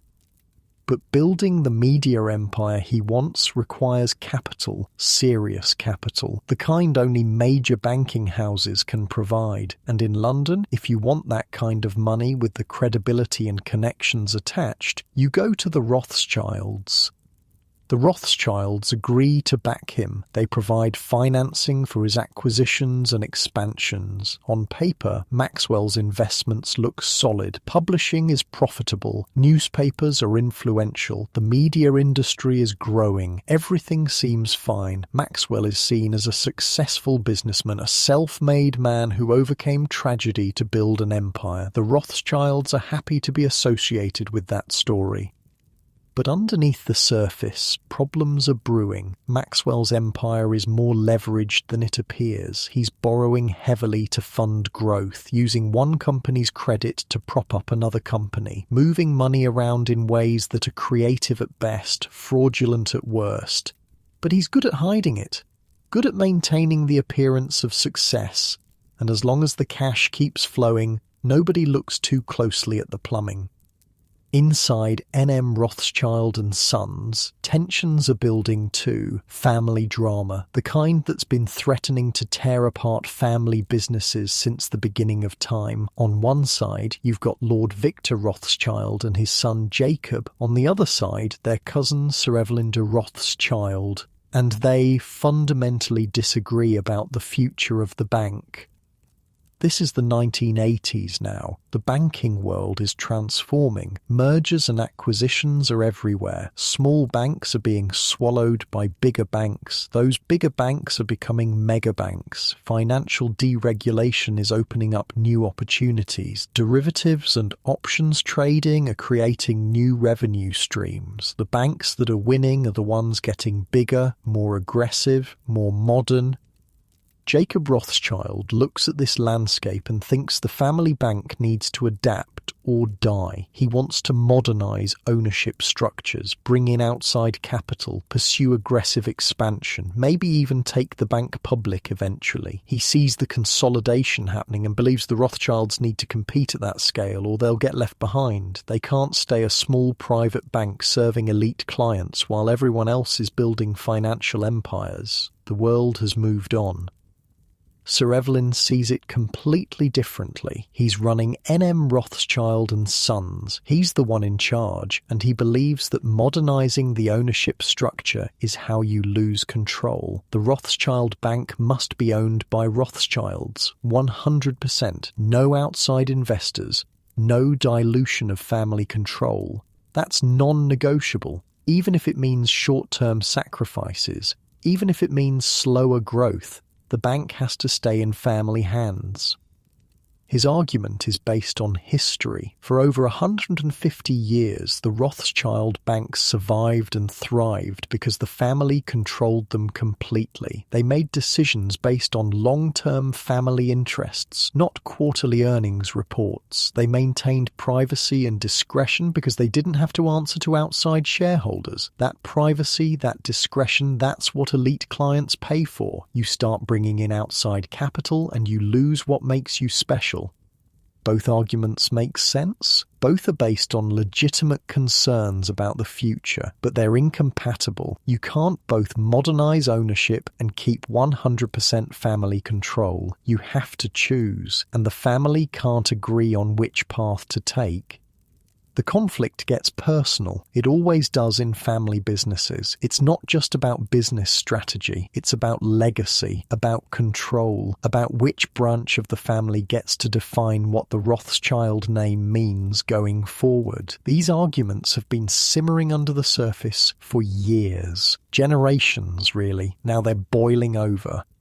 But family drama quickly becomes the least of their concerns because Robert Maxwell, the media mogul they've been financing, is about to create a massive scandal that will threaten their reputation in ways they haven't experienced since World War II. November 1991. The news breaks in a way that feels surreal. Robert Maxwell, millionaire newspaper publisher, is dead. He disappeared overboard from his private yacht early in the morning while cruising off the Canary Islands. Just vanished into the ocean. Gone. At first people assume it's an accident, tragic but straightforward. A guy fell off his boat at night. These things happen, but then the investigations start, and what they uncover is so much worse than anyone imagined.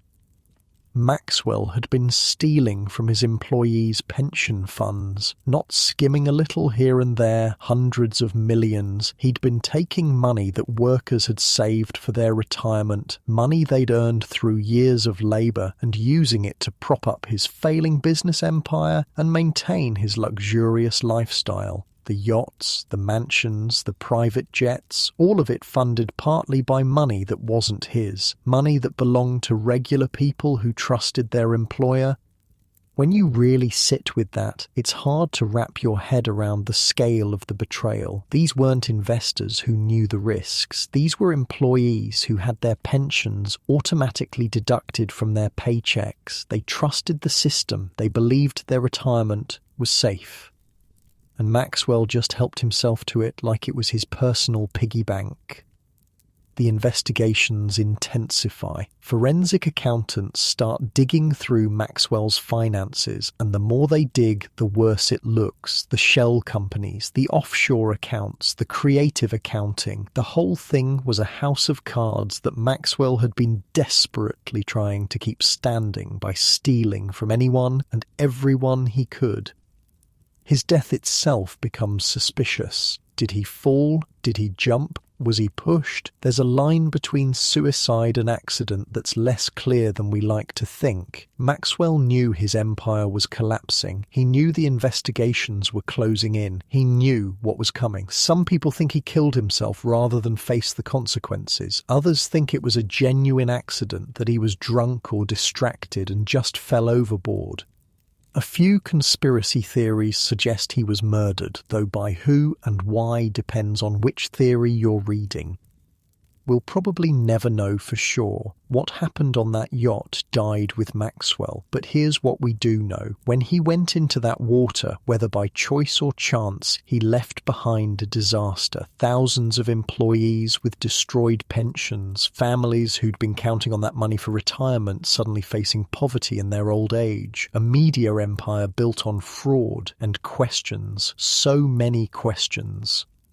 For the Rothschilds, this is a nightmare. They weren't directly involved in the pension fund theft. There's no evidence they knew what Maxwell was doing, but they'd been financing him. They'd lent him money. They'd vouched for him by association. When you're in business with someone, especially as their banker, their scandals become your scandals. Their reputation problems become your reputation problems.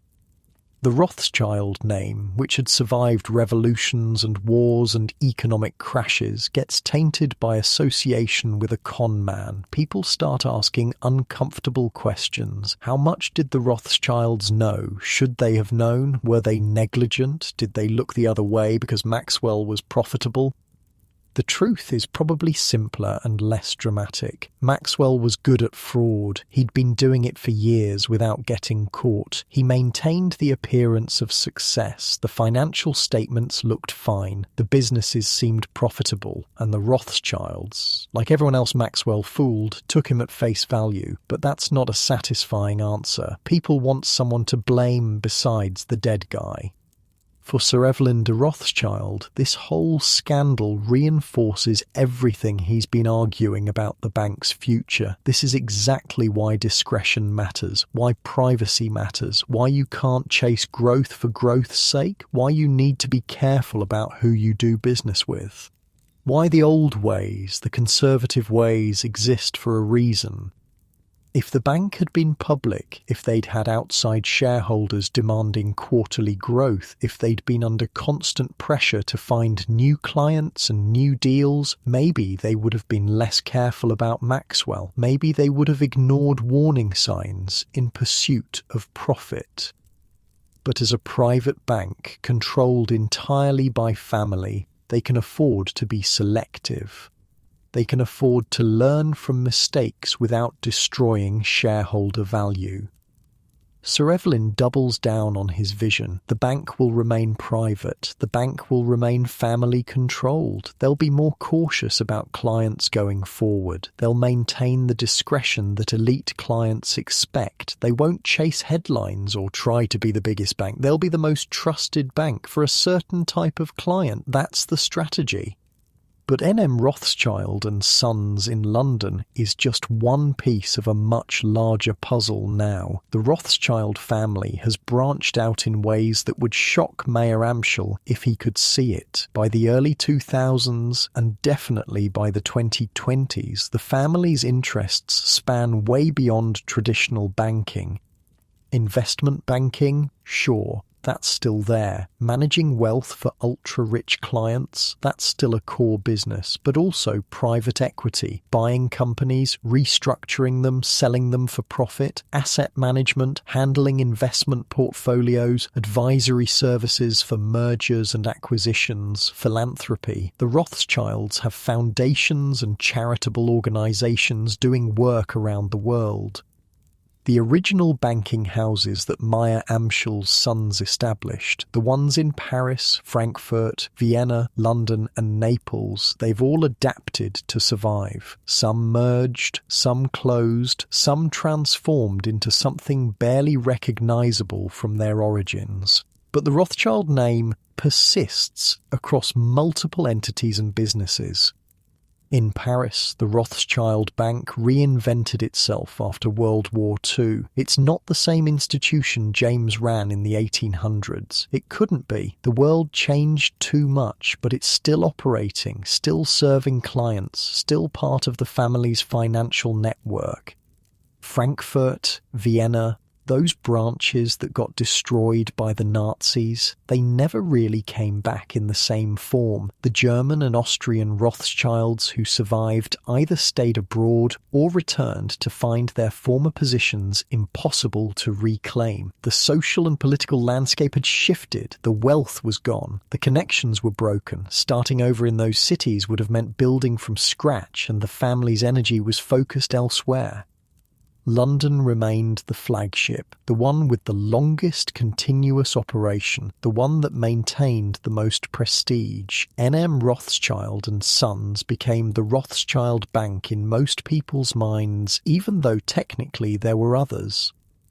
The family learned something important through all these changes, through the wars and the scandals and the shifting power dynamics. Diversification isn't just smart business, it's survival. You can't put all your wealth in one industry, one country, one type of asset.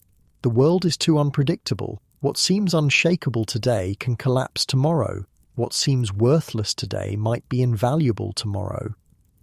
So the modern Rothschild empire, if you can still call it that, is spread across industries, across countries, across asset types, real estate holdings, mining interests, particularly in gold and other precious metals, agricultural investments, technology ventures, cultural institutions. The family isn't putting all their chips on banking anymore because banking alone isn't enough to guarantee long-term prosperity. This is actually a return to fundamentals in some ways. Mayer Amschel didn't just stay in one business. He pivoted from textiles to coins to banking because he followed the opportunity. He adapted to what worked. The modern family is doing the same thing. They're following opportunities wherever they appear. They're adapting to modern markets. They're not tied to the past just because that's how great-great-great-grandpa did it. But here's something that hasn't changed. The importance of information. Back in the 1800s, the Rothschilds dominated because they had the fastest communication network in Europe. They knew things before their competitors. They could act on information while others were still learning the news. That advantage made them rich. In the modern world, information moves instantly. Everyone has access to news at the same time. You can't gain an edge through carrier pigeons anymore. The internet made that obsolete. So how do you maintain an information advantage when information is everywhere? You focus on different kinds of information, not public news. Everyone has that. You focus on relationships, on insights, on understanding markets and trends before they're obvious, on knowing people who know things, on being connected to networks where information flows before it becomes public. It's a more subtle game than it used to be, but it's the same fundamental principle. Know things others don't. Act on what you know. The Rothschilds still have those networks, generations of relationships with powerful families, with governments, with institutions. That's worth more than carrier pigeons ever were. You can't download that from the internet. You can't buy access to those circles. You inherit it or you build it over decades. The Rothschilds have both.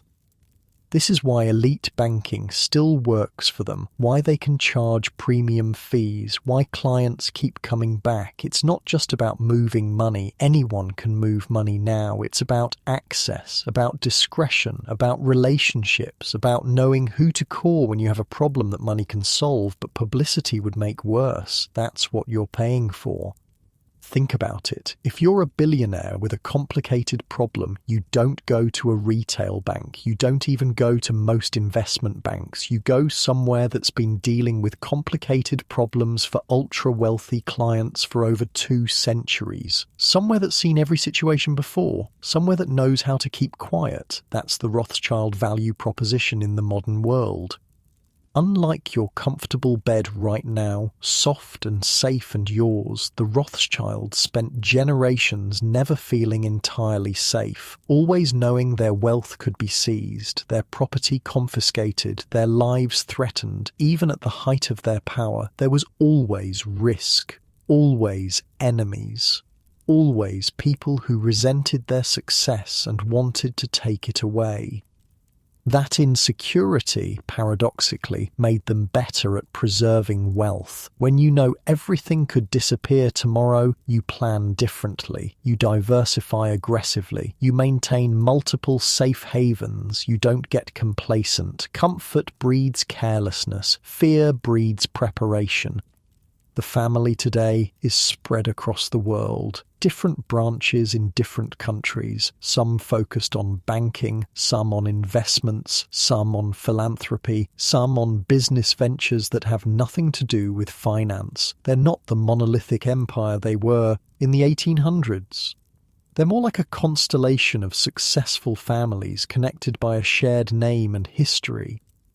And honestly, that's probably healthier. The old model, where everything depended on perfect family unity, where brothers had to sacrifice for each other constantly, where family loyalty was the highest law, that's a lot of pressure. That's a recipe for resentment and conflict. The modern arrangement where different branches pursue different interests while maintaining connections, that's more sustainable, more human. Some Rothschilds still work in banking, some don't. Some are actively involved in the family businesses, some aren't. Some are famous, some live private lives far from the spotlight. They're allowed to be individuals now, not just representatives of the dynasty. That's progress, even if it means less coordination than Maya Amschel would have wanted. The banking industry itself has transformed beyond recognition. The megabanks that emerged in the 1980s and 90s got even bigger, too big to fail, as the saying goes. When the 2008 financial crisis hit, governments had to bail out banks because letting them collapse would have taken down entire economies. That's a level of systemic importance that's both powerful and dangerous. The Rothschild banks stayed smaller, stayed private, stayed focused on their niche, and when 2008 happened, when the financial system nearly imploded, they weren't the ones needing government bailouts. They weren't the ones making headlines for risky behavior. They just quietly continued serving their clients and weathered the storm. Boring is sometimes better. Conservative is sometimes smarter. This is what Sir Evelyn understood back in the 1980s when he was fighting with his cousin Jacob, growing for growth's sake, taking on risks to compete with megabanks, losing family control. Those strategies might produce bigger numbers in the short term, but in the long term, in the really long term, like centuries long term, staying true to your core principles, maintaining control, being selective about clients and risks, that's how you survive. The Rothschild family isn't the richest family in the world anymore. They're not even close. There are tech billionaires now who have more money than the entire Rothschild family combined. The Waltons from Walmart, the Kochs from oil and chemicals, the Mars family from candy, Saudi princes, Chinese real estate tycoons. When you look at lists of the world's richest families, the Rothschilds don't even crack the top 10. But they're still here, still operating, still influential in certain circles after over 250 years through wars and revolutions and economic crashes and everything else. They're still around. How many family businesses last that long? How many family names maintain prominence for a quarter millennium? Almost none. That's the real achievement, not the peak wealth, the longevity. There's this thing that happens with wealth, especially when you inherit it rather than build it yourself. You start thinking in quarters, maybe years if you're being strategic. What's my return this year? How much did my portfolio grow? Am I beating the market? It's short-term thinking, disguised as financial planning. The Rothschilds learned to think differently. Had to, really. When Mayer Amschel was dying in 1812, he wasn't worried about next quarter's profits. He was thinking about what would still be standing in 50 years, in a century, in 200 years. That kind of long-term view, it changes everything about how you make decisions. You know what's wild? Throughout history, the Rothschild family was never shy about making money. They charged high fees. They took advantage of information asymmetries. They profited from wars that killed millions. They weren't saints. They were bankers operating in a cutthroat world where you either won or you disappeared, and they chose to win repeatedly for generations. But when it came to family legacy, when it came to keeping the name going, they were willing to let opportunities pass, take less profit, make sacrifices. That's the thing people miss about them. They weren't just greedy. If they were just greedy, they would have made different choices. They would have taken every opportunity, squeezed every advantage, and probably destroyed themselves fighting over the scraps within 2 generations. Instead, Lionel bailed out his uncle James in Paris during the 1848 revolution. Was that the smart financial move? No. It was risky as hell. The safe play was to protect the London bank and let Paris handle its own problems. But Lionel remembered his grandfather's dying words. Family unity above all else. So he took the risk. And the family survived.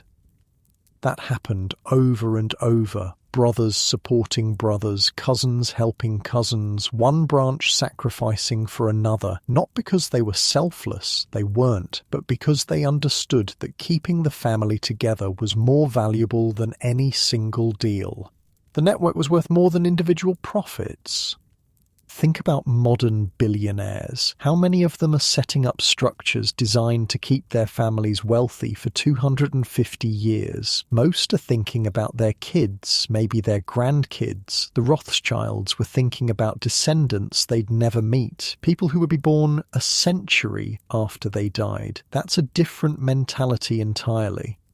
And it requires giving up things. When you're planning for centuries, you can't always take the maximum profit today. You can't always chase the biggest opportunity. Sometimes you have to say no to deals that would make you richer right now because they'd create risks down the line.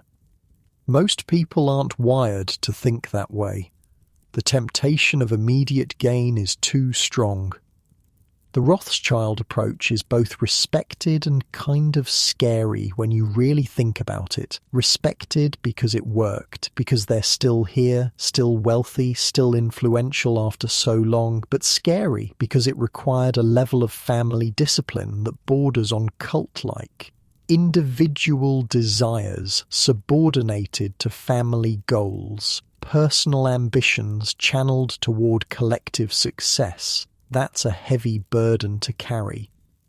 The modern generation doesn't carry that burden the same way, can't really. The world's changed too much. When your options are starve in a ghetto or build a banking empire through perfect family unity, the choice is clear. When your options are maintain modest wealth with freedom or maximize wealth through rigid family hierarchy, the calculation's different. People choose freedom more often than you'd think. So the family today is looser, more flexible, different branches doing different things, some involved in traditional banking, some not, some working together closely, some barely connected. It's not the iron discipline of the early generations, but maybe that's okay. Maybe that's healthy. Rigid structures eventually break, flexible ones bend and survive.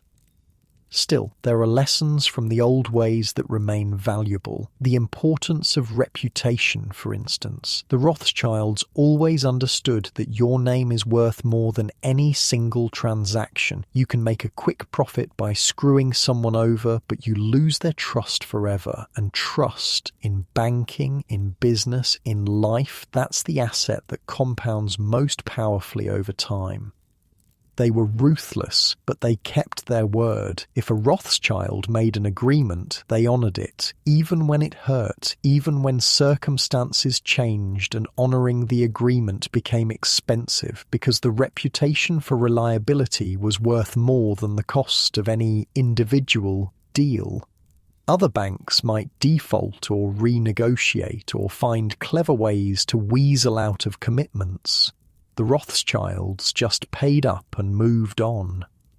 This earned them loyalty. Governments that worked with them once kept coming back. Wealthy families that trusted them with their money told other wealthy families. The business grew through reputation rather than advertising. You couldn't buy that kind of trust. You could only earn it through decades of consistent behavior. Privacy was another thing they nailed. In an age where everyone wants to be famous, where people broadcast their lives constantly, the Rothschilds understood that privacy is a luxury. The ultra-wealthy don't want attention. They want the opposite. They want to move through the world without being noticed, to make decisions without public scrutiny, to solve problems quietly. This is why private banking still exists, why there's still demand for institutions that don't publicize their client list, that don't talk about deals, that maintain absolute discretion. If you're rich enough to have genuinely complicated financial situations that require creative solutions, you don't want those solutions discussed on the news. You want someone who shuts up and does their job. The Rothschilds built their reputation on shutting up, on being the black box where money goes in and problems get solved and nobody talks about it afterward. That's a dying art in modern finance, which is probably why they can still charge premium fees for it. Scarcity creates value. You're probably settling deeper into your pillows now, feeling the weight of your own day lifting as you think about all this history. Not like Mayor Amschel, who went to bed every night thinking about 5 different banking operations across Europe, wondering if his sons were following the plan, if the network was holding together, if everything would still be standing in the morning.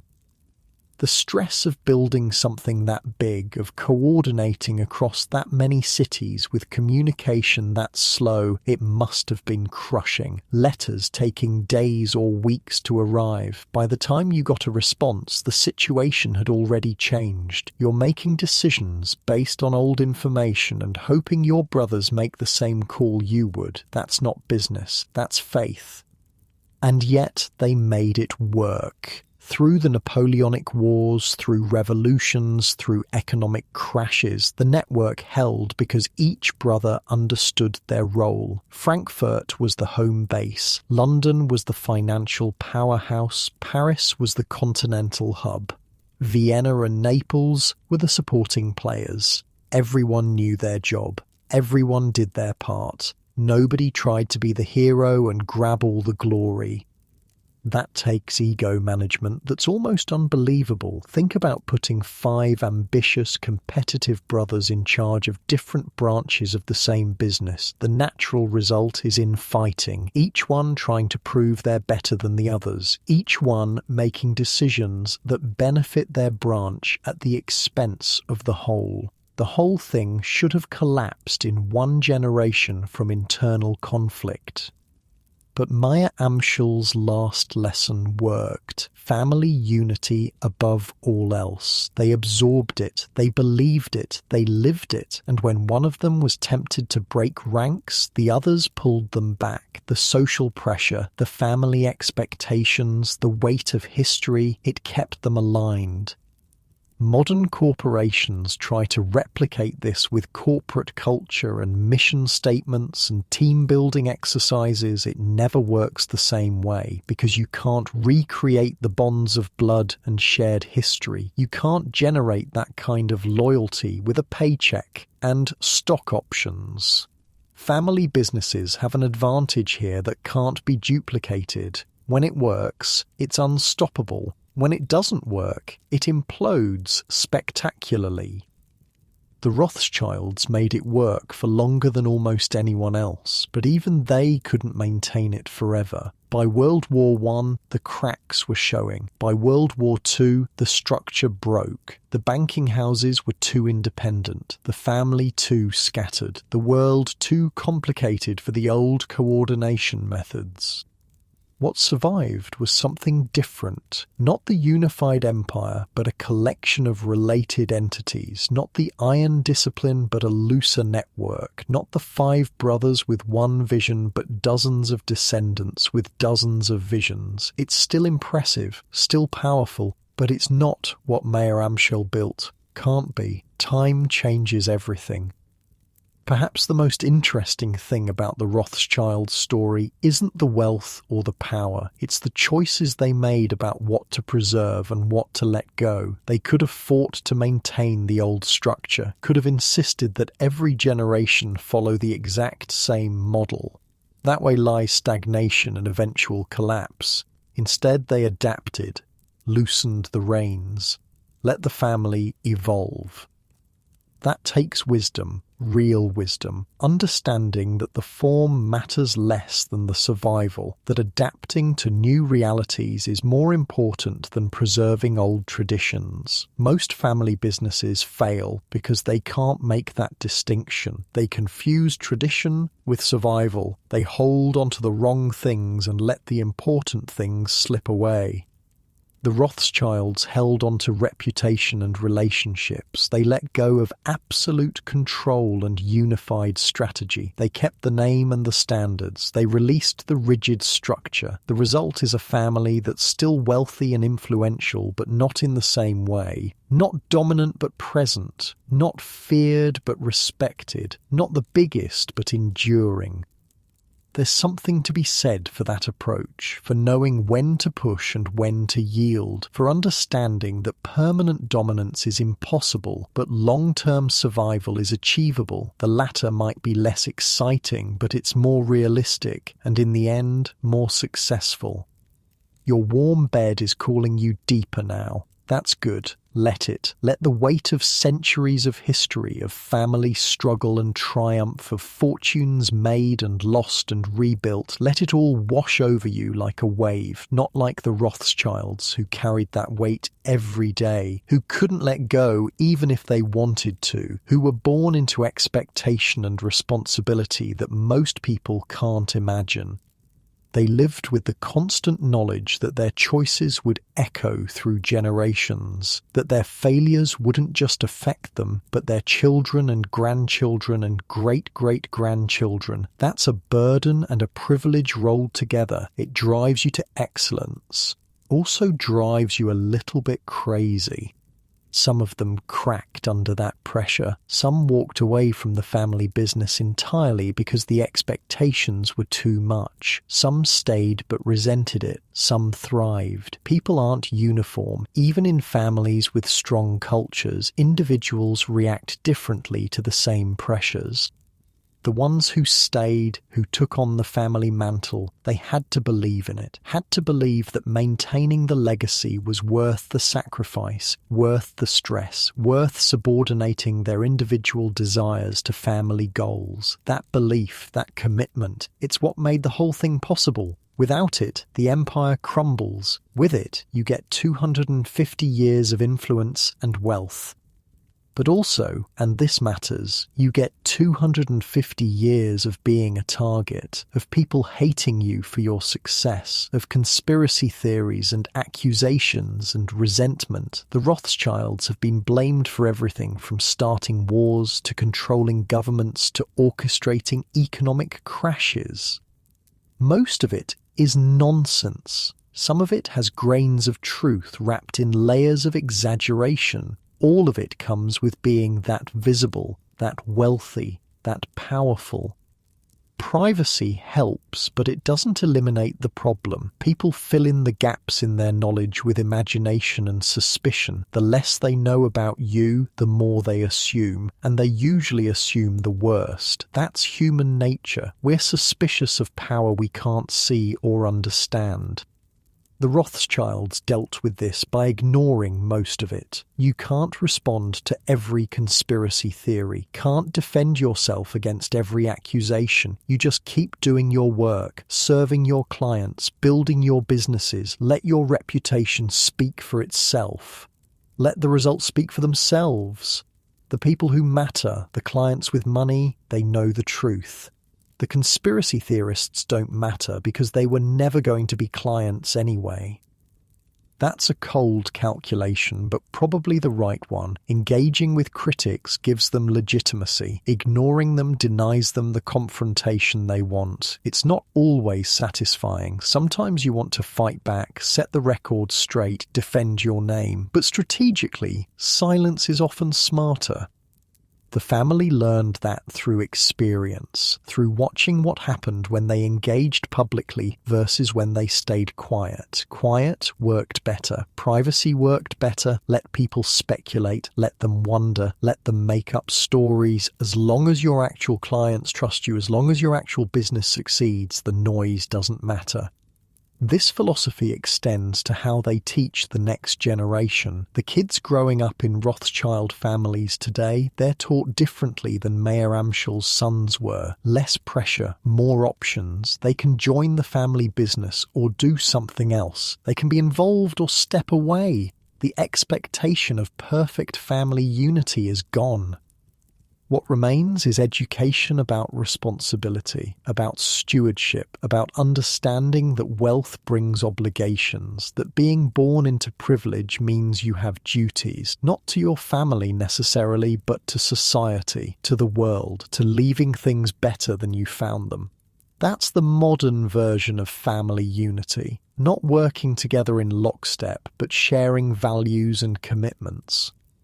Some people call that a cop-out, a weakening of family bonds. Maybe. Or maybe it's an evolution, an adaptation to a world where individuals have more choices than they used to, where family loyalty competes with personal fulfillment in ways it didn't before. The Rothschilds adapted to survive. This is just the latest adaptation.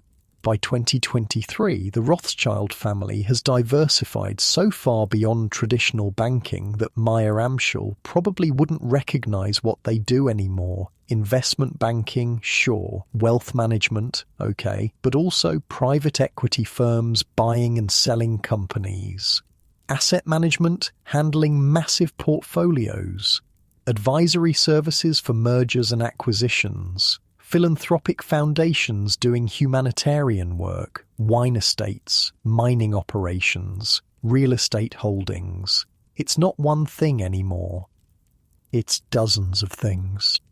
The original vision, 5 brothers in 5 cities, all working together as one coordinated unit, that's ancient history. The modern reality is more like a large extended family, where some members work together sometimes. They share a name, they share some history. They might collaborate on certain deals, but they're not operating as one empire under unified leadership. Nobody's playing the role Mayer Amschel did, coordinating everything. Nobody could, even if they wanted to. The family's too big.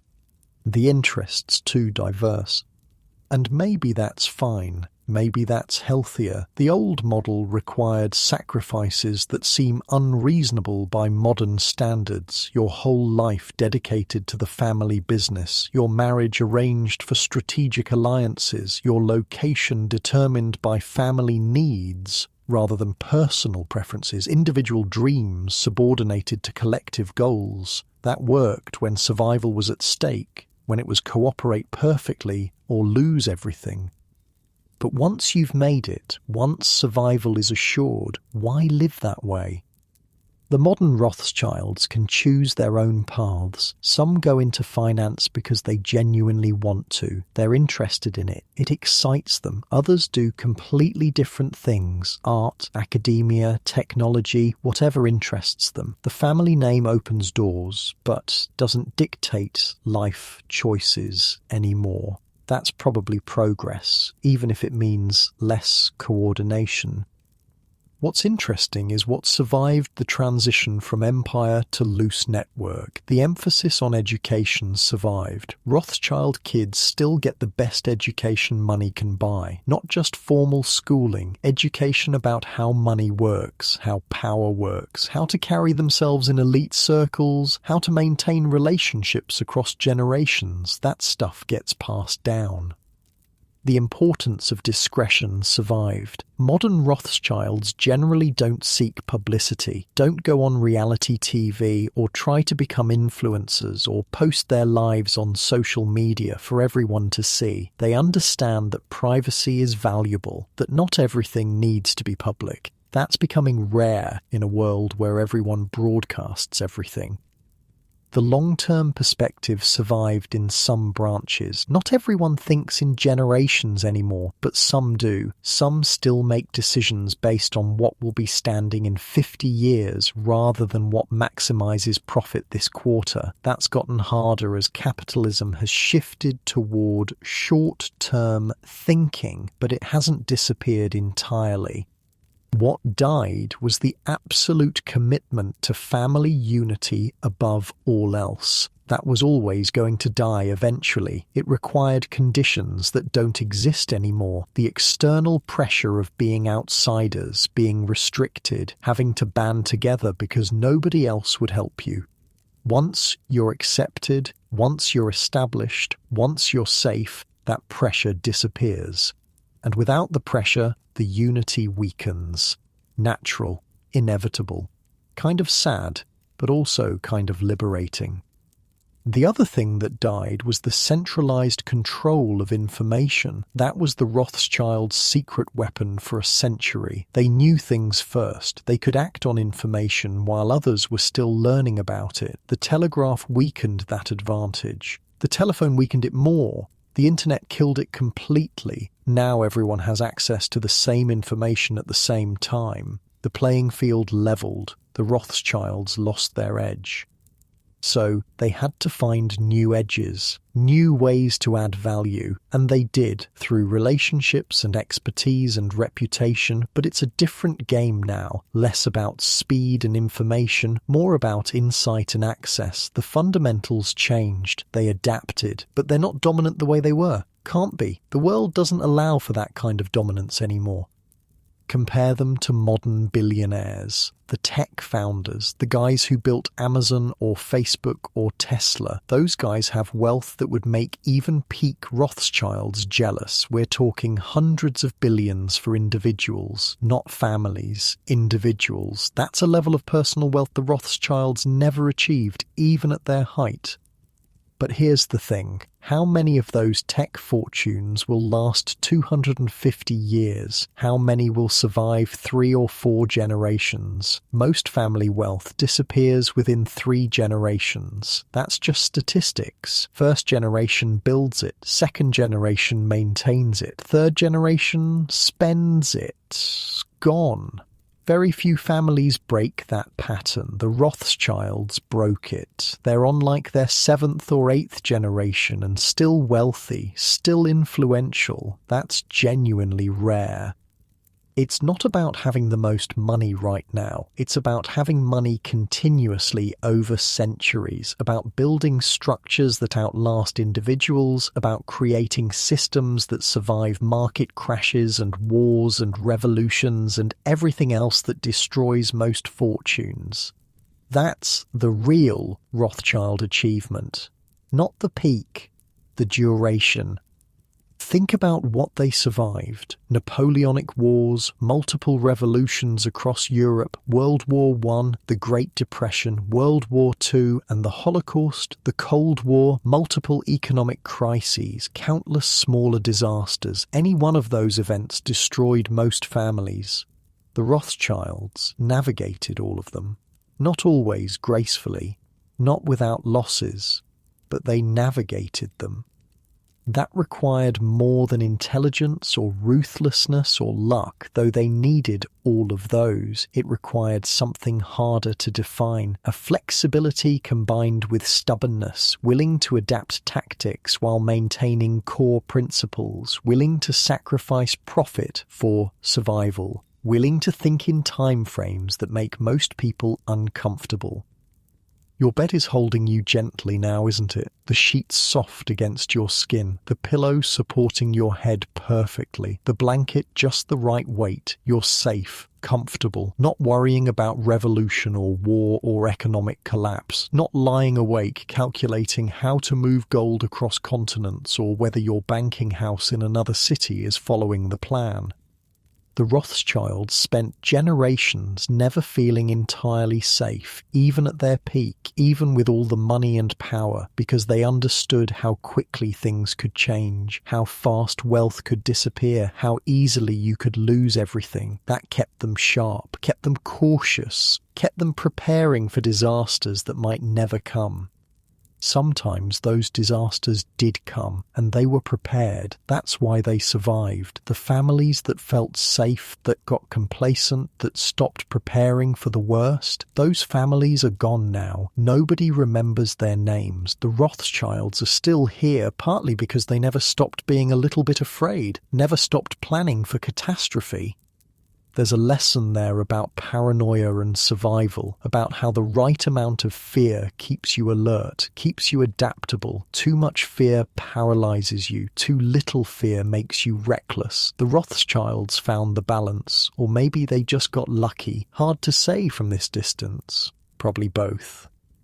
What would Mayer Amschel think if he could see the family now? Would he be proud, disappointed? Probably both, honestly. Proud that the name survived, that his descendants are still wealthy and influential, that his vision of a lasting legacy came true beyond anything he could have imagined.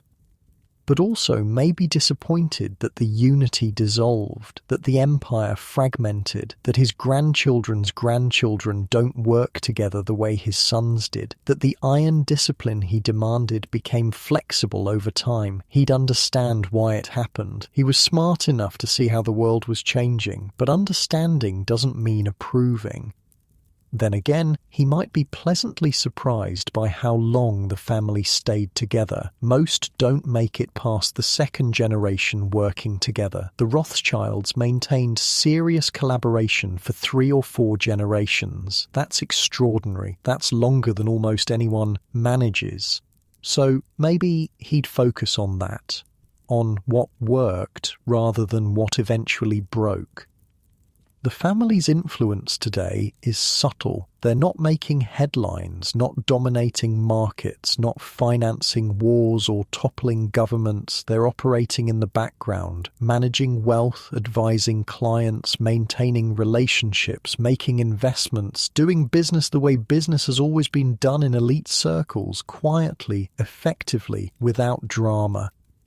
That might be the truest victory, not being the biggest or most powerful, but being sustainable, being able to continue doing what you do generation after generation without burning out or imploding or getting destroyed by external forces. Most families, most businesses, most empires fail at that. The Rothschilds succeeded, not perfectly, not completely, but enough. You can feel yourself drifting now, the story winding down, the history fading into memory, all those names and dates and deals, they're becoming distant, less sharp, less urgent, just a long tale of one family's journey through centuries of chaos, rising from nothing, reaching incredible heights, facing disasters, adapting, surviving, continuing. In the end, what's the point of the Rothschild story? What are we supposed to take from it? Maybe it's about the difference between wealth and legacy. Lots of people get rich. Fewer people build something that lasts. Even fewer build something that survives them by centuries. The Rothschilds did that. Not through luck, through deliberate choices about what mattered and what didn't. Family unity mattered until it didn't. Then adaptation mattered, information mattered until it didn't. Then relationships mattered, power mattered until it didn't. Then discretion mattered, the ability to read the changing environment and shift strategies. That's what allowed them to persist. They weren't static, weren't rigid, weren't tied to one approach forever. They changed with the times while maintaining certain core values. Reputation, reliability, long-term thinking, those stayed constant while everything else evolved. That's the trick. Know what to change and what to keep. Most people get that wrong. The Rothschilds got it right more often than not. Your breathing is slower now, deeper. The weight of your body pressing into the mattress, the warmth of your blanket, the darkness of your room, all of it pulling you towards sleep, toward rest, toward letting go of the day and all its thoughts and worries. The Rothschilds worked for centuries to build their legacy. You don't have to build anything right now. You just have to rest. Let your mind quiet. Let the story fade. Let sleep come naturally. You're safe, comfortable, in your own bed, with nothing to prove and nothing to protect. Just rest. Just peace. Just the gentle drift into dreams. Sleep well.